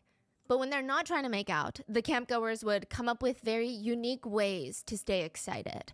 They made Wednesday a speed dating night. Thursdays were for karaoke, and they would constantly play games with just a big group of students. Charades, tag, hide and seek, just with each other up and down this hilly island. Wait, be careful. That leads to the edge of the island. So most of the island would have cliff-like drops into the water. So like I said, it's not really a beach where you have all that sand. Oh no, cliff-like drops. Oh no, that's not boding for that forebodes well. That gently goes into the water. It's like a drop. And there's jagged rocks. Oh no. So yes, summer camp is about the games that you play. And right now, there's a group of 11 teenagers laying down on the grass on the lover's path. Here, right here. 11? What, don't you mean 12? Oh no, why is it 11? Shh. Just Uh-oh, there's like a threesome in there. Just lie down and pretend like we're dead. Lie down kind of in like a strange position so it looks like we're dead. Hurry. This guy's got 2 girls. They all start throwing their bodies awkwardly on the ground. I mean, they're almost kind of piled up on each other with their limbs just tangled. I mean, it's very uncomfortable. It's the type of position to at least give you one of those aching leg cramps that makes you want to cry. It's very weird. Now, if a single one of them moves, sneezes, coughs, or maybe they forgot to silence their phone and it goes off, their cover would be blown. It's a tense situation because at that point, it's not even about you. It's about you blowing the cover for 10 of your friends. I mean, the stakes are really high. Yeah. One of the 11 whispers, "It'll be fine, okay? Just stay like this." They can all feel the raindrops hitting their face, just big droplets of water, but they're not even flinching in the slightest. They're using all their energy to breathe in as little air as possible. Because if we're both laying in the grass, your arm is on top of my waist and someone else's leg is on top of you, every single time I breathe, your arm, that person's leg, is gonna go up and then it's gonna go down. None of them really know how long they're supposed to be hiding like that. I mean, I guess when the whole thing is over, right? But when is that? They're starting to get angsty. Shh. They hear footsteps. The footsteps are heavy, but not fast. It's almost like a marching noise. Heavy boots on the ground, one step at a time, not rushing. Whoever this is, it's interesting. They're not hiding and they're not playing dead. The group of 11, they're holding their breaths while they hear the foot snapping the branches and twigs on the moist mud ground, and it sounds like it's getting closer. Oh, no. I mean, they could have sworn that snap sounded like it was right next to them. One of the 11 lifts their head and looks up.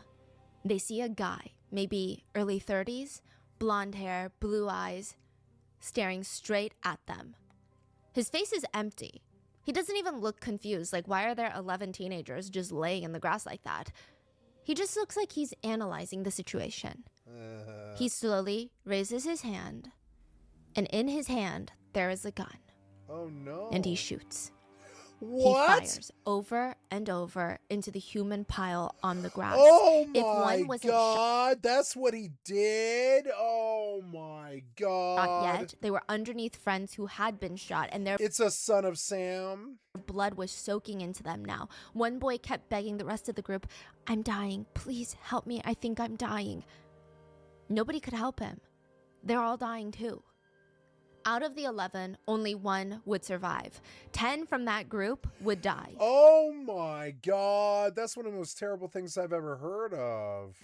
But another 59 from the island, mainly teenagers, will also be killed in the next What? hour. 59 more people?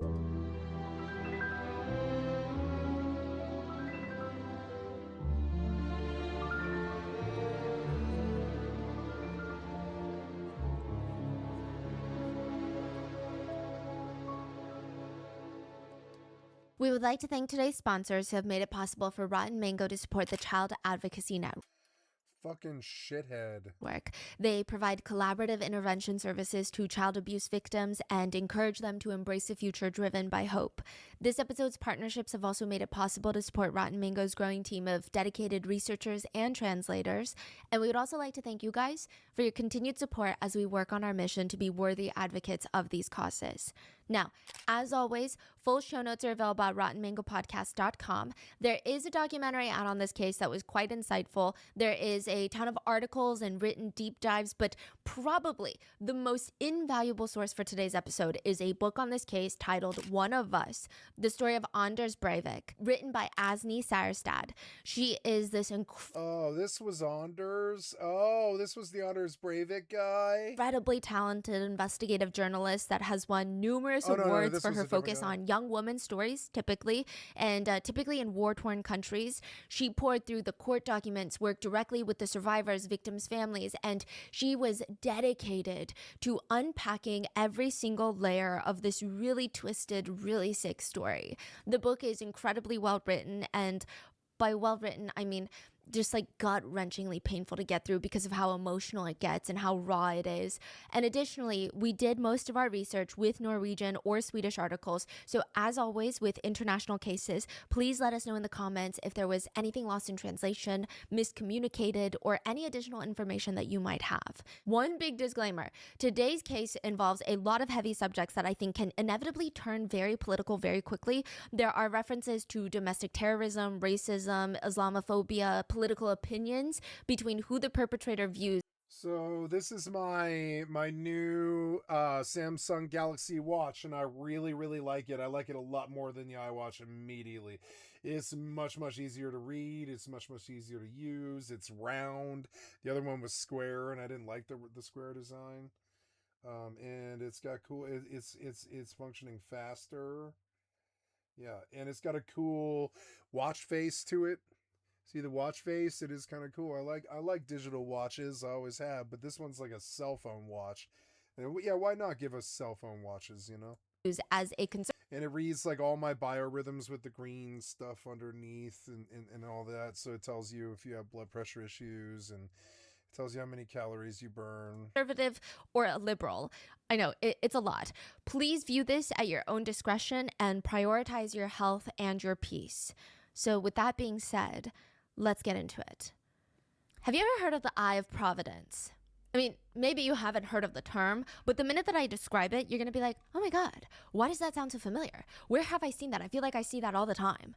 It is a very realistic eye inside of a triangle, and usually it has rays of light just beaming out of this triangle. It looks like this eye inside the triangle is glowing.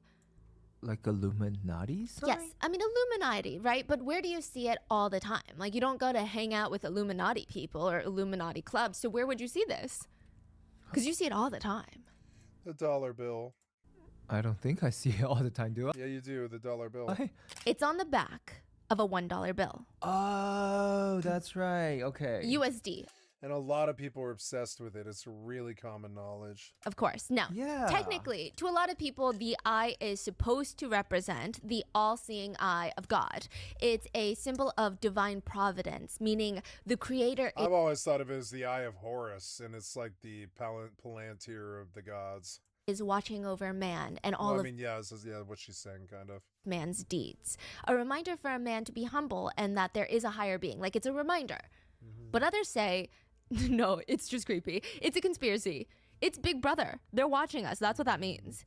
Look, I don't know how deep you look into it, but it could be the Illuminati. It could be a design choice for the banknote, or it could also represent one of the oldest secret societies, the Freemasons. It does. They are one of the most mysterious secret societies out there. They've been around for hundreds of years. Some people argue since early 18th century. I mean, technically, it's a fraternity, but for like non-college students. It's a male fraternity where men from qualifying industries with qualifying levels of skill, income, pedigree, background, they are interviewed, because you can't just join, and they network and focus on charity. But because not everyone can join, typically they run on a to be one, ask one system. Meaning to be a Freemason, you have to know a Freemason and ask them to sponsor you. Ask them to put your name in to be casted, to even be considered to join the Freemasons. Are they still around? Oh yeah. Now, if you pass that stage, the Freemasons will investigate you. They will look into your background, interview you, make sure that you're a good fit, and most of the time, you do have to be voted in. And just because you get in doesn't mean you've got the status and the power all of a sudden. Even in the Freemasons, there's a seemingly endless degree system because Freemasons are all about growth and journeying to become a better man. Allegedly, when a man joins the Freemasons, they have a series of oaths that they need to take, and one of them is protecting the secrets of the order. Breaking the secret, breaking the trust of the Freemasons is seen as a grave offense. There's rituals, ceremonies, allegedly, symbols with meanings, all of which, allegedly, according to slightly conspiratorial online Redditors, are all kept a secret for a reason. I mean, why? Like, if there's nothing to hide, why would you have all these secrets? So naturally, there's a lot of conspiracy theories that come out of Freemasonry. Some believe the connection between the symbols like the Eye of Providence and the secrecy of the Freemasons, that they're performing rituals, bloody rituals. They're sacrificing animals. They're sacrificing humans. What else would they be doing? Because there's this running theory since the beginning of, I don't even know how long, probably since the beginning of the Freemasons. The Freemasons are a network of the most influential, powerful people that are pulling all the strings on a global scale. They're the people running this world. You think it's the presidents? No, it's not. Well, maybe it is. Because there were 15 US presidents who were Freemasons. 15. Really? Yeah. So people are saying, think about it. The Eye of Providence is their symbol, or at least it's one of their symbols, and it's on the $1 bill. What if they got it on the bill to show everyone just how powerful they are? That's the real influence, and just all the decisions are in their hands. All Anders wanted was to get into the Freemasons. And once he got in, he could carry out the rest of his plan. Kill as many kids at the summer camp as possible. That was his plan. It was kind of a weird gift to get someone, you know, a vibrator. Yeah. Okay, there's a woman who gets a vibrator as a gift. Now, conveniently, this is after she mentions to this guy in passing that she and her boyfriend broke up.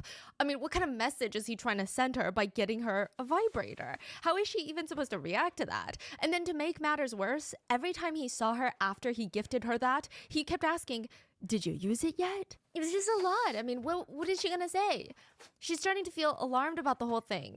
He'd always kind of been like that. She had known him for a while. Sometimes they would sleep in the same bed, and he would just press his body up against her, clinging onto her so tight that she felt like she couldn't breathe, like she was gonna go claustrophobic. Even if she tried to inch away from him, he would just inch closer and closer and closer to her. And it always felt like any minute now, he's gonna force himself on her. Like he was trying to, you know, it's just a very uncomfortable situation. Because a son shouldn't do that to his mother, right? What kind of son gives his mom a vibrator? How old is the son? 20s. And they still sleep together? Sometimes he would crawl in her bed. Now, if you want to people watch, the best place is at a red light. I'm serious. Okay, I think humans have yet to evolve to realize that sitting in your car does not make you invisible. Even if your windows are tinted, chances are that people can peer directly into your car and see you knuckle deep into your nostril, picking your nose. Even just people watching and looking at the car next to you at a red light, you can usually tell if that person is in a rush or not. Are they tapping on the steering wheel, but in this erratic way that you just know that they're not tapping along to the beat of the music, but they're late for work, so they're anxious? But also, if you're in Oslo, Norway, July 22nd, 2011, there would be a lot of time for you to people watch because traffic is jam-packed. The only thing you can do is listen to music or just glance around and see if you can write everybody's backstory because the traffic is bad. You're not going anywhere. And that one was weird. There was a Fiat on the road, a small little Fiat, and inside of it is a police officer who looks incredibly tense. He's wearing a full body armor, black armor, one of those police outfits. He's wearing an all black riot helmet, and he's carrying a pistol in plain sight that's just laying on his passenger seat. I mean, normally that's not how he or any police officer would dress or handle themselves, but July 22nd, 2011 was a very different kind of day. Nothing was going according to plan. Nothing was normal that day. That morning in Oslo, Norway, a white windowless van had parked right in front of a government building in the center of the capital city. And that white car would explode. There was a bomb inside. The building, the government building, it looks like a pressure cooker that exploded. There's footage from an angle of the bomb going off, and the building is still standing afterwards. It does not collapse, but it's kind of like when you play Jenga. You take out a full layer, and the whole building goes up and then falls down. It's still standing, but I highly doubt it's structurally sound. The inside has been torpedoed. Some floors have fallen into each other. The glass on the windows have blown outward, completely shattered. Even the metal, steel, and wood window frames, they've snapped. And they snap like when you snap wooden chopsticks. There's jagged end pieces, and they just go flying across the street. They slam into the building, across, onto the cars, onto pedestrians.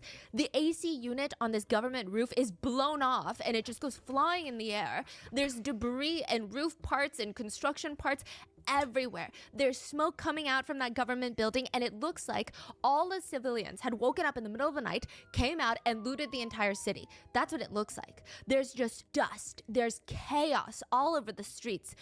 When you look into that government building, the insides look completely charred. And you could have heard that explosion from 50 miles away from the center. But soon everyone in Norway, and honestly, globally, would know about this bomb. It was, first of all, a massive bomb. The bomb itself weighed more than a ton. That's about the weight of a small elephant or a hippopotamus. What? And it was homemade. What? To give you a better visual context, maybe you see this more often. You know those bulldozers that you have a singular person on construction sites working? Yeah. That's about that size. But a bomb. Well, in weight, at least. Now, the fuse had a burn time of slightly over 7 minutes, which means, 1, whoever did this, they put a lot of thought into their plan to escape. And 2, they could be anywhere at this point. The entire street is just littered with shrapnel. Every construction piece of a building is on the ground. They were going flying like bullets. There was a woman found with a foot-long wooden stake impaling her skull. Part of a window frame from the 10th floor office building had broken off, flew high speed at her head. She survived. Yeah, The first people at the survived. scene, police officers, even journalists, they all said they kept waiting for someone to scream. And cut. They said it looked like a movie scene. They thought a director would come out and say, "Just kidding, guys. I'm sorry I didn't let the city know. This is all fake." Because it looked like an apocalyptic scene. But that call never came. Later, investigators would go up to the rooftops of the buildings, and these are not short buildings either. These are like 10 stories, multiple dozens of stories, if not taller, and they would find human remains up on the roof. The blast had been so strong, some of the victims were blown to pieces and their body parts went flying. Wow. One victim who was walking into the government building, the only thing left of his body was his hand that had landed on the ground, and on his ring finger was his wedding ring. The bomb killed 8 people, but by the end of the day, 69 people would be dead, most of them teenagers. Officer Martin is now sitting in traffic in his full police uniform, his riot helmet on his passenger seat, and he's got to hurry before all hell breaks loose. Once news of this explosion gets out, everyone's going to get in their cars and start driving. They're going to drive out to family members that live on the countryside just to feel safer. They're going to drive to the airport, which they just don't want to feel like a target. They don't know what's going on. Norway feels like it's under attack right now. Is this a terrorist attack? Who is attacking them? There's rumors that it's Al-Qaeda. It's a terrorist organization. They're rushing to go pick up their loved ones and make sure they're not out and about. It's about to be even crazier. It's already standstill traffic. I mean, the drive was supposed to be very quick, much quicker, but it would take him a full hour to get to the island. Officer Martin is doing his best to weave through traffic, to move faster and quicker, but time is of the essence. And it's interesting that none of the other officers have set up those roadblocks. Why not? What is everybody doing? At this rate, whoever set off the bomb is probably on their way out of Oslo and headed to their next destination, and who knows what they're capable of when they get there. Once the police officer gets to the docks, he demands that a ferry come get him and take him to the island right now. It was the police department higher-ups' orders. They're going to station police officers everywhere around the city, and the island needs to be contained. They're going to go into full lockdown mode. There's going to be 2 other officers that are going to be assisting. They're going to need to be picked up by the ferry. We got to go. Stat. The ferry comes to pick up the officer, but the captain is a little agitated. How come I wasn't made aware of this? I mean, man, it's complete chaos in Oslo right now. What do you mean? The policeman gets on the ferry with a briefcase and a rifle. The captain of the ferry is stressed. I mean, there are children on the island. They're going to be very stressed out. They're going to be panicking if they see a rifle. I don't think any of them have even seen a weapon in real life. It was agreed that he would keep it hidden. But also, why are the police so adamant on securing the island? I mean, it seems like the least likely place to be attacked next. Because if you're thinking about a terrorist organization, wouldn't they go for metropolitan areas, massive buildings with lots of people housed inside? Well, the building attacked by the bomb was the Labor Party building. Okay, it's a government building, so think of it as, I guess, like the White House, right? The Prime Minister, his office is in there. The people in power right now in Norway is the Jaws Labor of Party. Life. They're What like the are these Democrats, giant if you will. And right now on the island is a Labor Party youth gathering summer camp. The island is owned by the Labor Party, Labor and Party every single youth? summer, the Labor Party Youth League has a massive summer What do you mean, Labor Party Youth League? seminar. The former prime minister had just been on that island like a few hours ago to speak with the youth, the future Labor Party members. And they were all, almost 600 of them, were trapped Oh no, that's why he did this. He's some kind of right-wing nut. on an inescapable cliff-like island. So he murdered a bunch of liberal teens. So yeah, police are going to have people stationed there. Yeah, what's that? The Tories versus the Labor Party? When he gets on the ferry, the captain asks him for his name. Officer Martin Nilsson? Maybe the captain of the ferry felt safer, knowing that a police officer was going to be on the island. That way, they would know that the kids are actually going to be safe.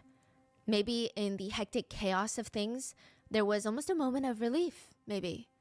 But there shouldn't have been, because if they had all just looked a little bit closer, they might have realized this man's police uniform was fake. It was fake. This was a fake police officer with a rifle and a briefcase filled with bullets. He had set off the bomb in Oslo, Oh my god, that's what he looks like? That's a fake-ass uniform. and he was now making his way to an island full of teenagers, which just leaves one question. What was this fake cop's plan for the island? The couple are staring at each other because the whole thing just feels illegal. I mean, there's no way this is real life. Is this some sort of test by the foster care system? The dad talks first. Excuse me? Anders' mom is just staring at them, deadpan.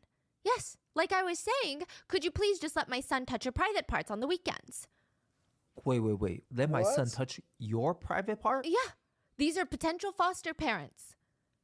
And the biological mom is saying, hey, can you take my son with you on the weekends? But also, please let him touch your wee-wee. Ugh. Wi-Fi. Wi-Fi settings.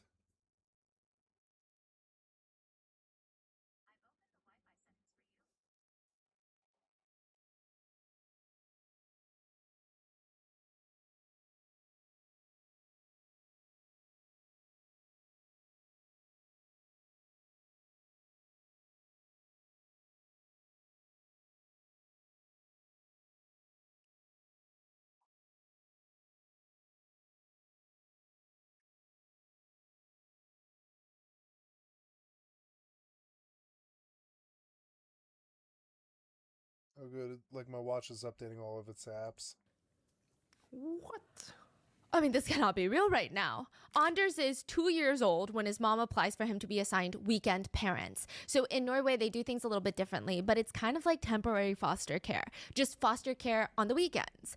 Anders' mom could prove that she did not have the capabilities to care for her children on the weekends without the help of the public schools. She doesn't have the resources nor the time. So she's paired with this nice newlywed couple that could take her son Anders on the weekends and just do normal childhood activities with him. Take him to the zoo, go buy him some books, help him with his development. But first, they needed to have a few meetings with Anders and his mom. So the first time the couple meet Anders, the little boy, and the mom, they think the mom is weird. The mom is strange, you know, she's just kind of off. She just didn't seem all the way there. The second time they meet, though, they thought she had lost her marbles. They thought she was absolutely bonkers. That's when she asked if her son, Anders, could touch the foster's dad's, her argument was, well, he has no father figure in his life, and he... Okay, Google, help me write a thank you note.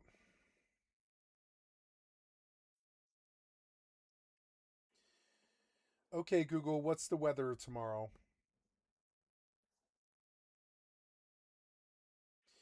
Hey, Google, explain how a rainbow is formed.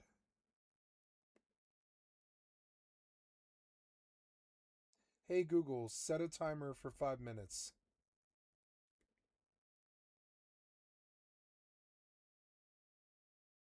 Okay. He only sees girls' crotches in the house, and he doesn't know how the male body works. The young couple was just speechless. But she just argued again. It's nothing weird. I'm just worried that he's suffering from not having a father figure. Therefore, you should let him touch. Your wee-wee. Yeah. She was very anxious that Anders was going to grow up weird without her dad. Because Anders' parents, they divorced when he was only 6 months old. And his mom argued he had no father figure his entire life and he's turning out weird. Now, to be more accurate, I don't think Anders really had any parental figures in his life. Anders' dad was a diplomat who was divorced with 3 kids from a previous marriage. And Anders' mom was this nurse, 11 years younger than the diplomat. They actually met in the dark, not-so-romantic, dingy laundry room of their apartment complex. Quickly, they get pregnant, so a lot of chemistry there. And Anders is now in his mom's belly. And from the get-go, not a good plan. This whole thing was just a giant red flag. Even Anders' mom knows it's a red flag. The dad, he's not a loving dad. He already had 3 kids from a previous marriage, and anytime the 3 kids come to visit him, he would just shut them out of his head. He wasn't abusive, but he was definitely neglectful at best, in my personal opinion. He's someone that does not seem to care for children at all. Anders' mom, she went back and forth about whether or not she wanted to terminate the pregnancy. Do I terminate? Do I not? Do I do this? Do I do not? I mean, there were so many glaring red flags, but at the end of the day, like, this is her baby, right? By the time that she made up her mind, she wanted to terminate. Termination was made illegal. She could do nothing but have this child, and she hated this child for that very reason. She's like, this child in my stomach is a parasite. She felt like this baby was absorbing all the nutrients, growing, kicking her stomach so hard to the point where it feels like it's on purpose, where it feels like it's personal. While every day she grows weaker, more nauseous, less attractive. She's aging every single day, and the parasite just keeps getting stronger and stronger. Can you show me how to reach my settings easily?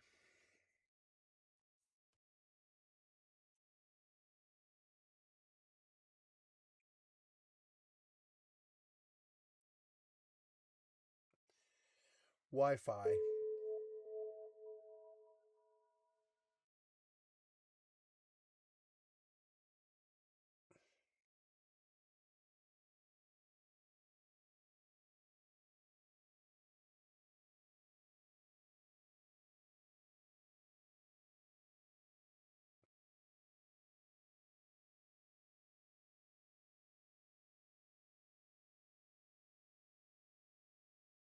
Oh, there we go.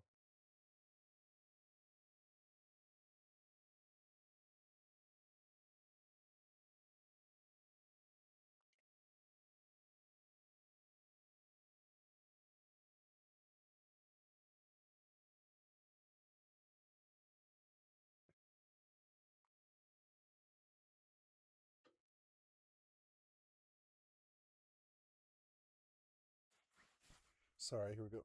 She said, it's almost as if he kicks me on purpose to torment me. And you know how some people are just like, no, just wait. The baby's going to come out and you're going to fall in love head over heels for your child. Just you wait. Maybe that's what Anders' mom was told by her friends. But the minute that Anders came out of her, she felt like something was wrong with him. She thought all those pain meds that I was given during birth, because I was in so much pain, it messed him up somehow. I don't know how to point it, but something's wrong with this boy. Regardless, when Anders was about 6 months old, his parents get a divorce and he went with his mom. I mean, not that he had a choice and not that his dad fought for him. And from then on, it would just be his mom, his older half-sister, Elizabeth, from his mom's previous relationship, and Anders, and whichever boyfriend Anders' mom had at the time. Now, maybe Anders was too young to know how many boyfriends his mom had at the moment, but the neighbors weren't. I mean, they probably had a blast keeping a tally of all the new ones that would show up at her door while her kids were home. Can you believe it? You know, she leaves her kids at night, and then she goes out to do God knows what with God knows which man, and then doesn't come back until the morning. They're not even old enough to be left alone during the night. And the saddest part is, their mom is so focused on her sex life that she doesn't even care that the children are starving. I know, most kids I talked to, they said they went over to hang out with Elizabeth. the half-sister, and they would come back home starving, and they would report to their parents, they don't eat dinner at Elizabeth's. Dinner's not a thing there. Yeah. But the sex life thing was very alarming. I mean, if you're the family's neighbor and you happen to be trying to get into your apartment at the exact same time that the mom is trying to get into your apartment, you'd probably be freaking out because she will keep you in that hallway for hours trying to talk to you about anything that comes to her mind. And apparently the only thing that comes to her mind is aggressive sex. Yeah, it was described by many people as being incredibly aggressive conversations about sex. That's all she could talk about in front of her own children. Elizabeth is maybe 10 at this point. Anders is 4. Elizabeth was like the mom of the family. She would find an excuse for the neighbor to take just so that they could run away from their mom. She knew that her mom was a mess. She'd be like, Mom, don't we have to go put these in the freezer before they defrost? Come on, Mom, we gotta go inside. A lot of the neighbors, the teachers, they all reported something odd was going on in that house. Social Services and the Center for Child and Adolescent Psychiatry ends up investigating multiple times. And Anders' mom is she's not doing really well. I mean, she clearly suffers from intense, untreated mental illnesses, but it's also just progressively getting worse. Child Services noted on numerous different occasions, mother seems severely depressed. She states she is thinking of just walking out on the children to go live her own life. She describes herself as being, quote, a nervous wreck. But at the same time, she blames all of her problems on Anders. She said that he was uncontrollable. He would have these temper tantrums for the smallest thing, according to his mom at least, would push around his older half-sister and even his mom. She said that he was so angry, his punches were painful, and if they ever tried to shake some sense into him, literally they would shake him, like, what are you doing? Stop it! His mom claims that he would just smile and then shout in her face, it doesn't hurt. It doesn't hurt. Just to taunt her, just to drive her nuts. She said clearly something is very wrong with this boy. He doesn't like to play with the other kids. He never does any pretend play, which is a big red flag in children's development. So you know how kids pretend to be a princess, a butterfly. If you don't do that, it is a little worrisome. It's a huge part of how they develop their brains. Yeah.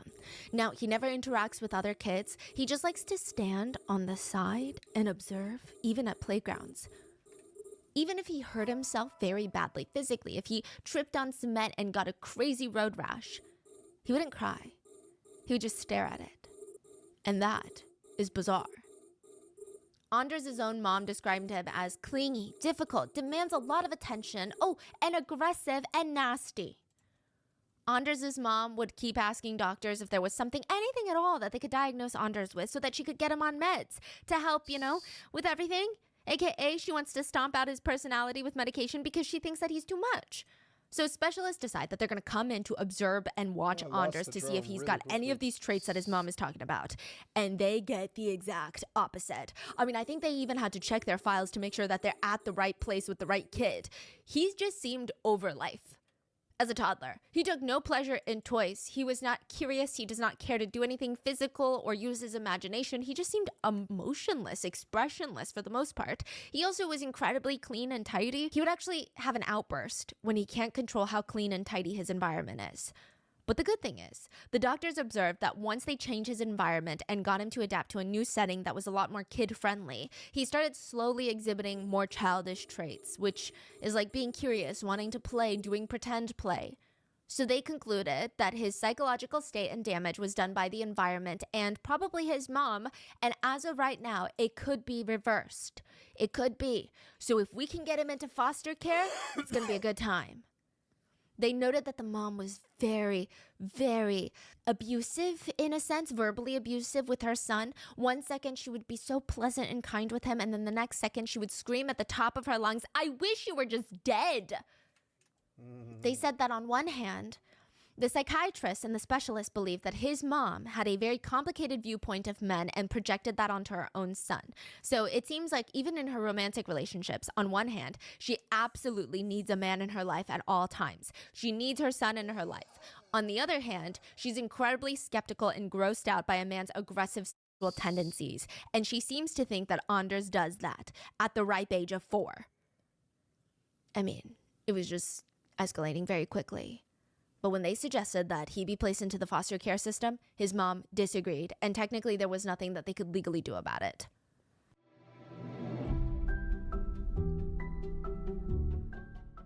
This show is sponsored by Carav. I'm the type of person who will test out every single skincare product that I hear about on TikTok. But let me tell you, that is a very expensive habit and my skin does not like it. So recently I went down this rabbit hole of trying to figure out which products are actually going to give me results. And that's when I realized that I am wasting so much money on products that are probably not doing anything for me. That is why I'm obsessed with Carav's ceramide supplement. I heard about ceramides before and I knew that they were good for my skin, but I had no idea that you could take it as a supplement. Their ceramide so they see and like I can't wait to sit down and write this email. Oh my goodness. But I did. I don't think anyone gets excited to write an email. Like I can't wait to sit down and write a teenager. But that was when he was a kid. Later, as a teenager, a few of the neighbors, they could see the red flags in Anders. I mean, they could practically smell the red flags. Really. And when the neighbors, they stepped onto their front doormat to walk into their homes, their shoe would sink into the doormat and make that disturbing squishing noise. It's like if somebody soaked the doormat in a tub of water, pulled it out, and then you step on it, it's like squish. And they're like, that smell, I know that smell because there's no way it's water. It's pee. And there was only one resident who would pee on all the doormats, and it wasn't a family pet, it was Anders. Peeing on doormats. But it's best not to even say anything about it, because if you talk to Anders' mom, she's not going to do anything about it, and if you talk to Anders about it, he might retaliate even harder. One of the neighbors likely said something. He was just a young psycho since birth. She got too much drugs in postpartum or whatever. Or not postpartum, but in like, you know, her labor. Because her doormat was peed on. Then her weekly newspapers were soaked in pee. Then her storage room in the basement also peed on. There were rumors going around that he liked to play Master of Death and Life with ants. He would find an ant colony, and he would see them all walking in the straight line, all the working ants. And he got off on the idea. He would be there torturing the ants. Yeah, that sounds like a little bully shithead. Idea that he could eeny, meeny, miny, moe, and then just squash one to death. It was all up to him. It was his choice. They didn't get a say in who survives and who dies. He would catch bumblebees and put them in a cup of water to watch them drown, and he thought it was hilarious. He would even have these rats that he shoved into a small cage, and it seemed like the sole purpose of having these pet rats was so that he could hurt him. But eventually, he would move on from rats to people. Now, this is very interesting. So in high school, Anders was bullied, but he was also bullying other kids. So the stronger kids would bully Anders, and then he would turn around and pick a kid weaker than him and then bully them. One time he picked a skinny boy from the school, laid him in an old rug, rolled him up like a sushi roll, and just started jumping on the rug, crushing him. And he thought it was hilarious. And boom. There is a loud bang and an echo through the cafeteria of the main building on the island of Utøya, and it sounds like if someone threw a metal tray onto the ground. Anders walks in, and he starts calmly going from room to room. Nobody's running away from him. In fact, the kids are gathering near him, watching him, waiting for him to give out orders. He's a police officer, after all. He's here to save them from whatever is going on this island. So far, all they've heard were a few loud noises that sound like fireworks and some screaming. He walks over at a regular pace to a group of students that are just kind of huddled in the corner, and he opens fire. All of them drop down, and he kind of wants to laugh. He said in that moment, come on, at least half of them were faking it. So he calmly walks around the pile of students on the ground and starts aiming for each of their heads. How many rounds of bullets did he pack? He had a lot to spare. He shot one boy 8 times. He knocked him to the ground for good measure. He shot another one 5 times, and then he turns and shoots another 5 girls 18 times, 18 bullets until all 5 are dead. Then he moves on to the next room of the main building. He kills 5 more in there. This to him, this was easy. This is what he practiced for months for. He was getting into a sick sort of flow state. It was actually the beginning, when he first landed on the island, that was tough. All the nerves, the anxiety, he didn't know if he could go through with it. When he first arrived on the island, he was questioning, is this really gonna should I just act like I'm a police officer and then be like, oh, sorry, I just wanted to protect the kids, because he was that nervous. The first people that he came face to face with on the island were an off-duty cop that was volunteering to be a security guard for Utøya, and a woman named Monica. She's the main coordinator of the program, known as the Mother of Utøya. And this is right when he lands on the island. He's surveying the area, he's jittery, he feels the adrenaline. I mean, the island looks a little bit bigger than he imagined. Everything is feeling so surreal. Is this really happening right now? This is crazy. The off-duty cop starts questioning him. And where did you say that you were stationed? Oh, Groenland Station. And they sent you alone to the island. No. 2 other cops are gonna be coming. When? Later. Do you know Jorn from Groenland? The real cop looks suspicious of all of his answers so far. And this Jorn question could be a trap. Either there is no Jorn, or there's a Jorn that everybody who works at the station would know about. Either way, this man is a massive threat to Anders' plan. He needs to get rid of him ASAP. Like, how do you answer that? Like, oh, I'm damned if I do, damned if I don't. Maybe I know him. Do you know him? It's now or never. He doesn't answer. He slowly reaches for his pistol while the off-duty cop and Monica are walking in front of him, guiding him up the little trail. He raises it, and Monica turns around in time and screams, "No, don't!"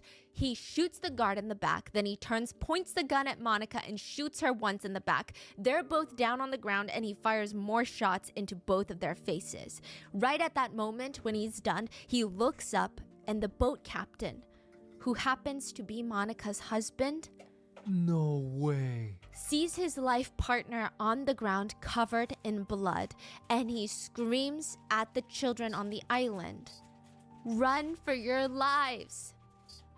And everybody starts running. Except Anders. He keeps his pace, and he starts hunting them down one by one. The students are turning to each other. "Everyone, report to the cafeteria. Please grab a buddy and let them know that we're all meeting in the cafeteria." The air is humid, it's been raining all day, and the students are showing up, clonking around in their rain boots. Wait, what's going on? It's not even mealtime. Why are we all assembling in the cafeteria? Was there something on the schedule? Another guest speaker? A few of the students had privileged information. They would lean over. "No, I think they want to talk to us about what's going on in Oslo. Apparently there was a bomb." A bomb in Oslo? Bomb. A lot of the students had parents that worked in the government building, or at least on that street, because remember, this is the labor camp youth group. Considering that they're all part of this labor party, kids are starting to get really panicked. They're calling their mom and dad over and over until they finally get a response. Is this how parents feel when they don't pick up the phone? Like, that's what they're joking about. The kids are on the verge of an anxiety attack. Mother Utoa, Monica, she's been managing this summer camp for the past 20 years, and she's trying to calm the kids down. She's bringing out her maternal side, and she's being very comforting. The rest of today's events have been canceled. The ferry will only run as needed instead of every hour back and forth off the island. But I just want you guys to know that you are safe. We are safe. We are in the safest place to be right now. Thankfully, almost all the parents working at the government buildings were fine, uninjured, and they all agreed. You guys are in the best place right now, because if there's gonna be another attack, another bomb, it's not gonna be on the island. It just made more sense, because metropolitan areas, that would be the main focus. This was the logical guess. Why would they have a bomb on the island? In that case, the parents were grateful that their kids were there. The kids were to sit tight, talk to an adult or counselor if they needed to emotionally process this information a little bit better. But other than that, they should be good from there. Wait, did you guys hear that? Hear what? I don't know, it sounded like a hammer hitting a piece of metal? A construction type noise or something? Wait, you just heard that, right? Did you hear that? It sounds like a firework or something. God, maybe some kid thought it'd be hilarious to light a firework right now after the news of the bombing. That's so sick, okay? If that's the case, it's very childish. That would not be the case at all. Other kids thought maybe the camp had it set up already so that the kids could learn what it's like to grow up in a war zone, to have these unexpected attacks and air raids. But if that's the case, that would be incredibly insensitive considering what happened earlier in Oslo with the bomb. But there was no time to even contemplate, because all hell will break loose on the island. The kids just start running. Some of them have no idea why they're running, where they're running to, and some of them don't even know what they're running from. They just see people screaming and running, so they're running. Wait, what are we running from right now? It's like an obstacle course with all the tents, the bonfires, camping gear, rain boots. If you trip, you might die. The confused kids keep running and running and asking questions. What the hell is going on right now? Why are you running? Nobody would respond, but eventually they would all run past a body, bloodied, dead, on the ground. And now they knew what they're running from. Hello, this is the emergency operator. How can I help you? Please help us. We're on Utoya Island. There is a man walking around in a police uniform shooting at us. The line goes dead. The operator stares at his phone. What is wrong with kids these days? I mean, the youth, they really have no such thing as discipline. What a sick joke to make right after the Oslo bombing. He's about to turn to his coworker to rant about this kid doing a prank phone call when ring, ring, ring, ring, ring, ring, ring. Every single phone is lighting up and the calls are getting backed up. Every single phone call from Utoya Island. This was not a sick prank. This was far from that. Back in the main building, Anders She's good at this. was methodically murdering the children. He would walk up to a girl hiding her head near the piano keys, thinking he couldn't see her. He walks over, shoots her. Blood starts pouring out and down between the piano keys. Shot after shot, he's just firing into everybody. A lot of the kids would hide their faces with their hands. The bullet would go through their hands and then into their heads. Anders walks up to behind the piano and sees another girl hiding. He smirks, fires a shot. It goes through her hands, but it doesn't hit her skull. Then another shot. This time it goes through the top of her arm. And the whole time, she thought, this isn't so bad. I think I can survive this. I think so. I mean, her whole body just started to feel numb. She felt like this buzzing sensation. Her brain is not registering at all what's happening right now. It felt like she'd been kicked with a soccer ball really, really hard, but she thinks she can survive. And then the next bullet hit her jaw. She slumped to the ground, holding her jaw in place, and she could hear the gunman just breathing heavy, walking over her to the next student to kill. It's interesting. The taste? She said that she's never tasted that before in her life. Gunpowder. It tasted like gunpowder. This was gonna kill her for sure. I mean, she could feel it. She's never experienced this before, but the movies, the books, this is it. One shot and you're dead. This is her third, and it's in her jaw. She's starting to lose feelings in her arms, and then she tasted it. This time she knew that taste. It was blood. Meanwhile, 16-year-old Elizabeth is on the phone with her dad. She heard the news about the bomb in Oslo, and her dad works as a truck driver in Oslo, Monday through Thursday. She has no clue what route he takes for work and what happened if he were to be in front of the van when it exploded. What then? Thankfully, he picks up to let her know that he's at home still. He didn't make it into work. He's going to be okay. Elizabeth just feels this weight lift off her shoulders. She can go find her older sister and tell her that her dad was stressing them out for no reason. He forgot to unsilence his phone. That's why he didn't pick up, but he's fine. She has no idea where her older sister, Catherine, is, though. That was 10 minutes ago. This time she's on the phone with her dad, and she's not talking to him. He's just listening through the line, and she won't respond to him. He just hears her screaming. He talked to her 10 minutes ago, and it was a pleasant conversation. What is going on? He checks the news. There's nothing about Utoya Island. There's nothing. There was no bomb that was set off there. The first thought that pops into his mind is she's being essayed. Wait, what? Because there's no news about the island, he thinks that she's calling because someone is essaying her at the summer camp. Either way, he hops into his car and he's telling Elizabeth, who is no longer responding to him, that he's coming to the island. He's gonna come and get her right now. For 2 full minutes and 7 seconds, he could do nothing but listen to his daughter scream for her life. Then, a bullet goes through her head, through her left temple, out her right temple, and straight into the phone, and the line goes dead. Anders' life was not as easy as it looked, okay? In order for this to work, he had to prep for months in a random farm out in the isolated part of town, out in the middle of nowhere. He had to sit there for months going over the laborious, tedious steps that it takes to create a bomb that weighs a few thousand pounds. He had to crush over 200 packages of aspirin, the headache medication. He had to grind down aluminum till it was a fine silvery dust. It just got out everywhere. Do you know how aluminum powder is? I mean, no matter what you do, it's going to be on every single piece of your clothing. It's just going to be covered in gray dust. It's worse than glitter, honestly, to get out, but it also makes things more explosive. He had moved to the farm a few months ago. It's about a 2-hour drive from his mom's house, and he clearly underestimated the amount of work that this whole thing was going to take. His plan was to create a fertilizer bomb.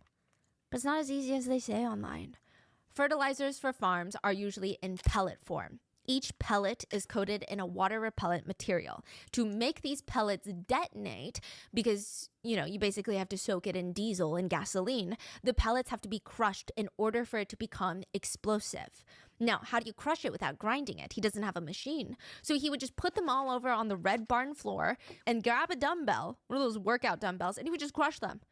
He barely got through anything. Nothing is going as planned. His whole body feels like it's been ran through by a truck. He's so sore all the time. He feels like his arms are going to fall off. His timeline keeps getting pushed back and back and back. At this point, he's going to miss the summer camp.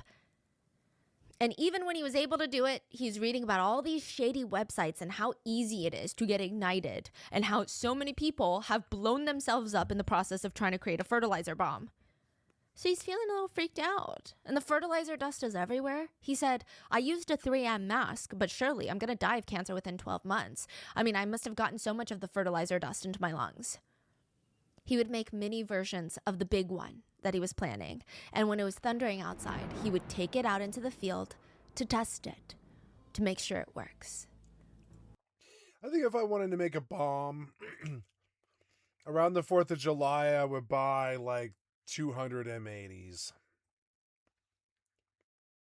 That's crazy. And it gave him a lot of anxiety. What if someone hears it? What if someone sees him?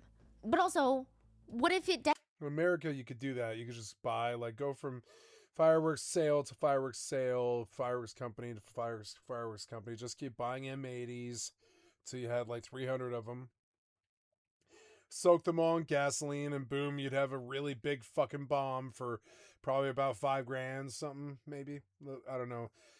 No, M80s are cheap. Cheaper than that, probably $1,000 or something like that. And I wouldn't fuck with any of that stupid shit, trying to make it yourself or any of that stupid shit. But then this is some weird European island. I don't know if he has those kind of resources, but I think you could even maybe order them online bulk and just lie about who you are, maybe. And yeah, I would mess with fireworks and turn them into bombs. I think that would be the easiest way. Detonates before he can walk away. These idiots, they sit there pounding fertilizer in some barn because they're stupid. He's low IQ. But if the fuse doesn't work as planned, then what?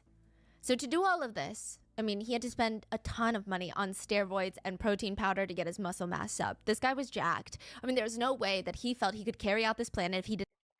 I feel like a barrel of gasoline is a bomb. And you could treat it like that and do pretty fucking well with it. Not have the stamina. He drank a ton of milk for a few months straight. He said that his reward system was good food and protein. He needed all the energy that he could get if he was going to kill as many people as he planned to kill. He wanted to kill over 100. Some people have described the island of Utøya as a piece of heaven on earth. Or at least before July 22nd. If you look at the island from an aerial point of view, it's heart-shaped. And people say that it has all the best things about Norway just compiled into this one tiny little space. The trees, the water, the climate. The island itself is pretty underdeveloped, which just adds to the beauty of it. There's no crazy resorts on the waterfronts. The island is owned by the Labour Party in Norway. So there's just a few buildings out there for the purpose of gatherings and Europe. seminars and most importantly, the youth summer camp that had been going on for 61 years. Yeah, the few buildings on the island include the main building. That's where all the guest speakers come to do these massive group activities. Then you have the cafeteria, a cherry red schoolhouse, tiny green cabins, as well as clearings to set up tents. There's also this little flat patch where you can play soccer, but most of the island is wooded. And these wooded areas, they just drop randomly down into a cliff into the water. There was really nowhere you could run. And he was hunting them, and they had nowhere to hide. He would later say it's not like the movies, the way people die. Yeah, there were two ways that people reacted to him on the island. This is what he said. Either they would lay down and pretend to be dead, or they would freeze completely, like their feet were glued to the ground. They could not stop staring at him. He would have the gun barrel up to their face, and they could not run. Nothing was holding them down. They were just frozen. It's like they knew what was going to happen next. He was going to shoot them. He's not going to spare them. He just thought it was so strange. He never what do you do? Yeah. saw anything like that in the movies. But he was also experimenting on his time in the island. He said one time he shot a girl mid-scream. He fired into her mouth. Her skull shattered, but her lips remained unharmed. The bullet did not graze any part of her lips. He's basically bragging that his aim was good. He also would later report that he shot people's heads and they would all sort of let out this exhale, like a He thought that was interesting. He said it didn't happen all the time, but most of the time it did. And he never read about that anywhere, nor was it depicted in the movies. There are reports, though, that after he aimed and shot someone, he would let out a quick little whoop or a cheer. And even then, there was still a lot of chaos on the island. Obviously, nobody knew how many shooters there were, or if he was the only one, or if there were other officers on the island. Everyone was confused. Is this a real... Because each one's like a body count fucking victory for him. Fucking shithead. Cop? Is this not a real cop? Near the middle of his spree, he would get tired of checking every nook and cranny in the grass and in the buildings. He resorted to luring the kids out. Is everybody okay? We caught the gunman. You're safe. The ferry is coming. We need to line up and get you on the boats. Kids would poke their heads out of their hiding spots and see him in his police uniform with the police badge on his black shirt and all the gear that a real police officer would have. Come on, everyone. We've apprehended the shooters. It's safe now. We got to get going. We got to make sure that everybody's accounted for. One by one, they would hesitantly get up and walk from the area of the grass that they were hiding in. And once he gathered a big group, he would lift up his arm and open fire. Oh my goodness, that is... After being shot, one survivor said she was shot in the shoulder and in the stomach, then later once through her thighs, through her legs. And she remembered thinking, okay, so this is how I'm gonna die. This is it. She just remembers feeling so thirsty and just waiting for death. She closed her eyes, and even before she closed her eyes, she said that everything looked foggy and misty, and the sounds were all muffled as if she was underwater. I think this is too dark for the stream. I'm sorry. Going to stop it. I'm going to bed early, guys. I'm sorry. I'm tired, and it was a long day for me, kind of trying, and they dilated my eyes, and it messed with my vision a bit, and I'm just sort of like out of it, and I don't feel that good. I'm going to go to bed. It is a Thursday. There's really no reason to stay up very late. I'm going to bed. And she thought, I love you guys, and you've been watching Skycatlive.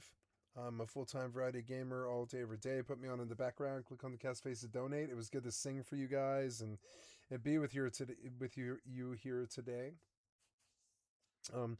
I have many thousands of videos on my YouTube channel, which is reflected here, and it's good getting some viewership and stuff. It's good to see. And I will be posting today's session to my channel right now, and I'm going to stop this video so that stop this recording so that I may do so. So that's going to stop the recording. I love you guys. Thank you so much. And this stream will end in just a few minutes after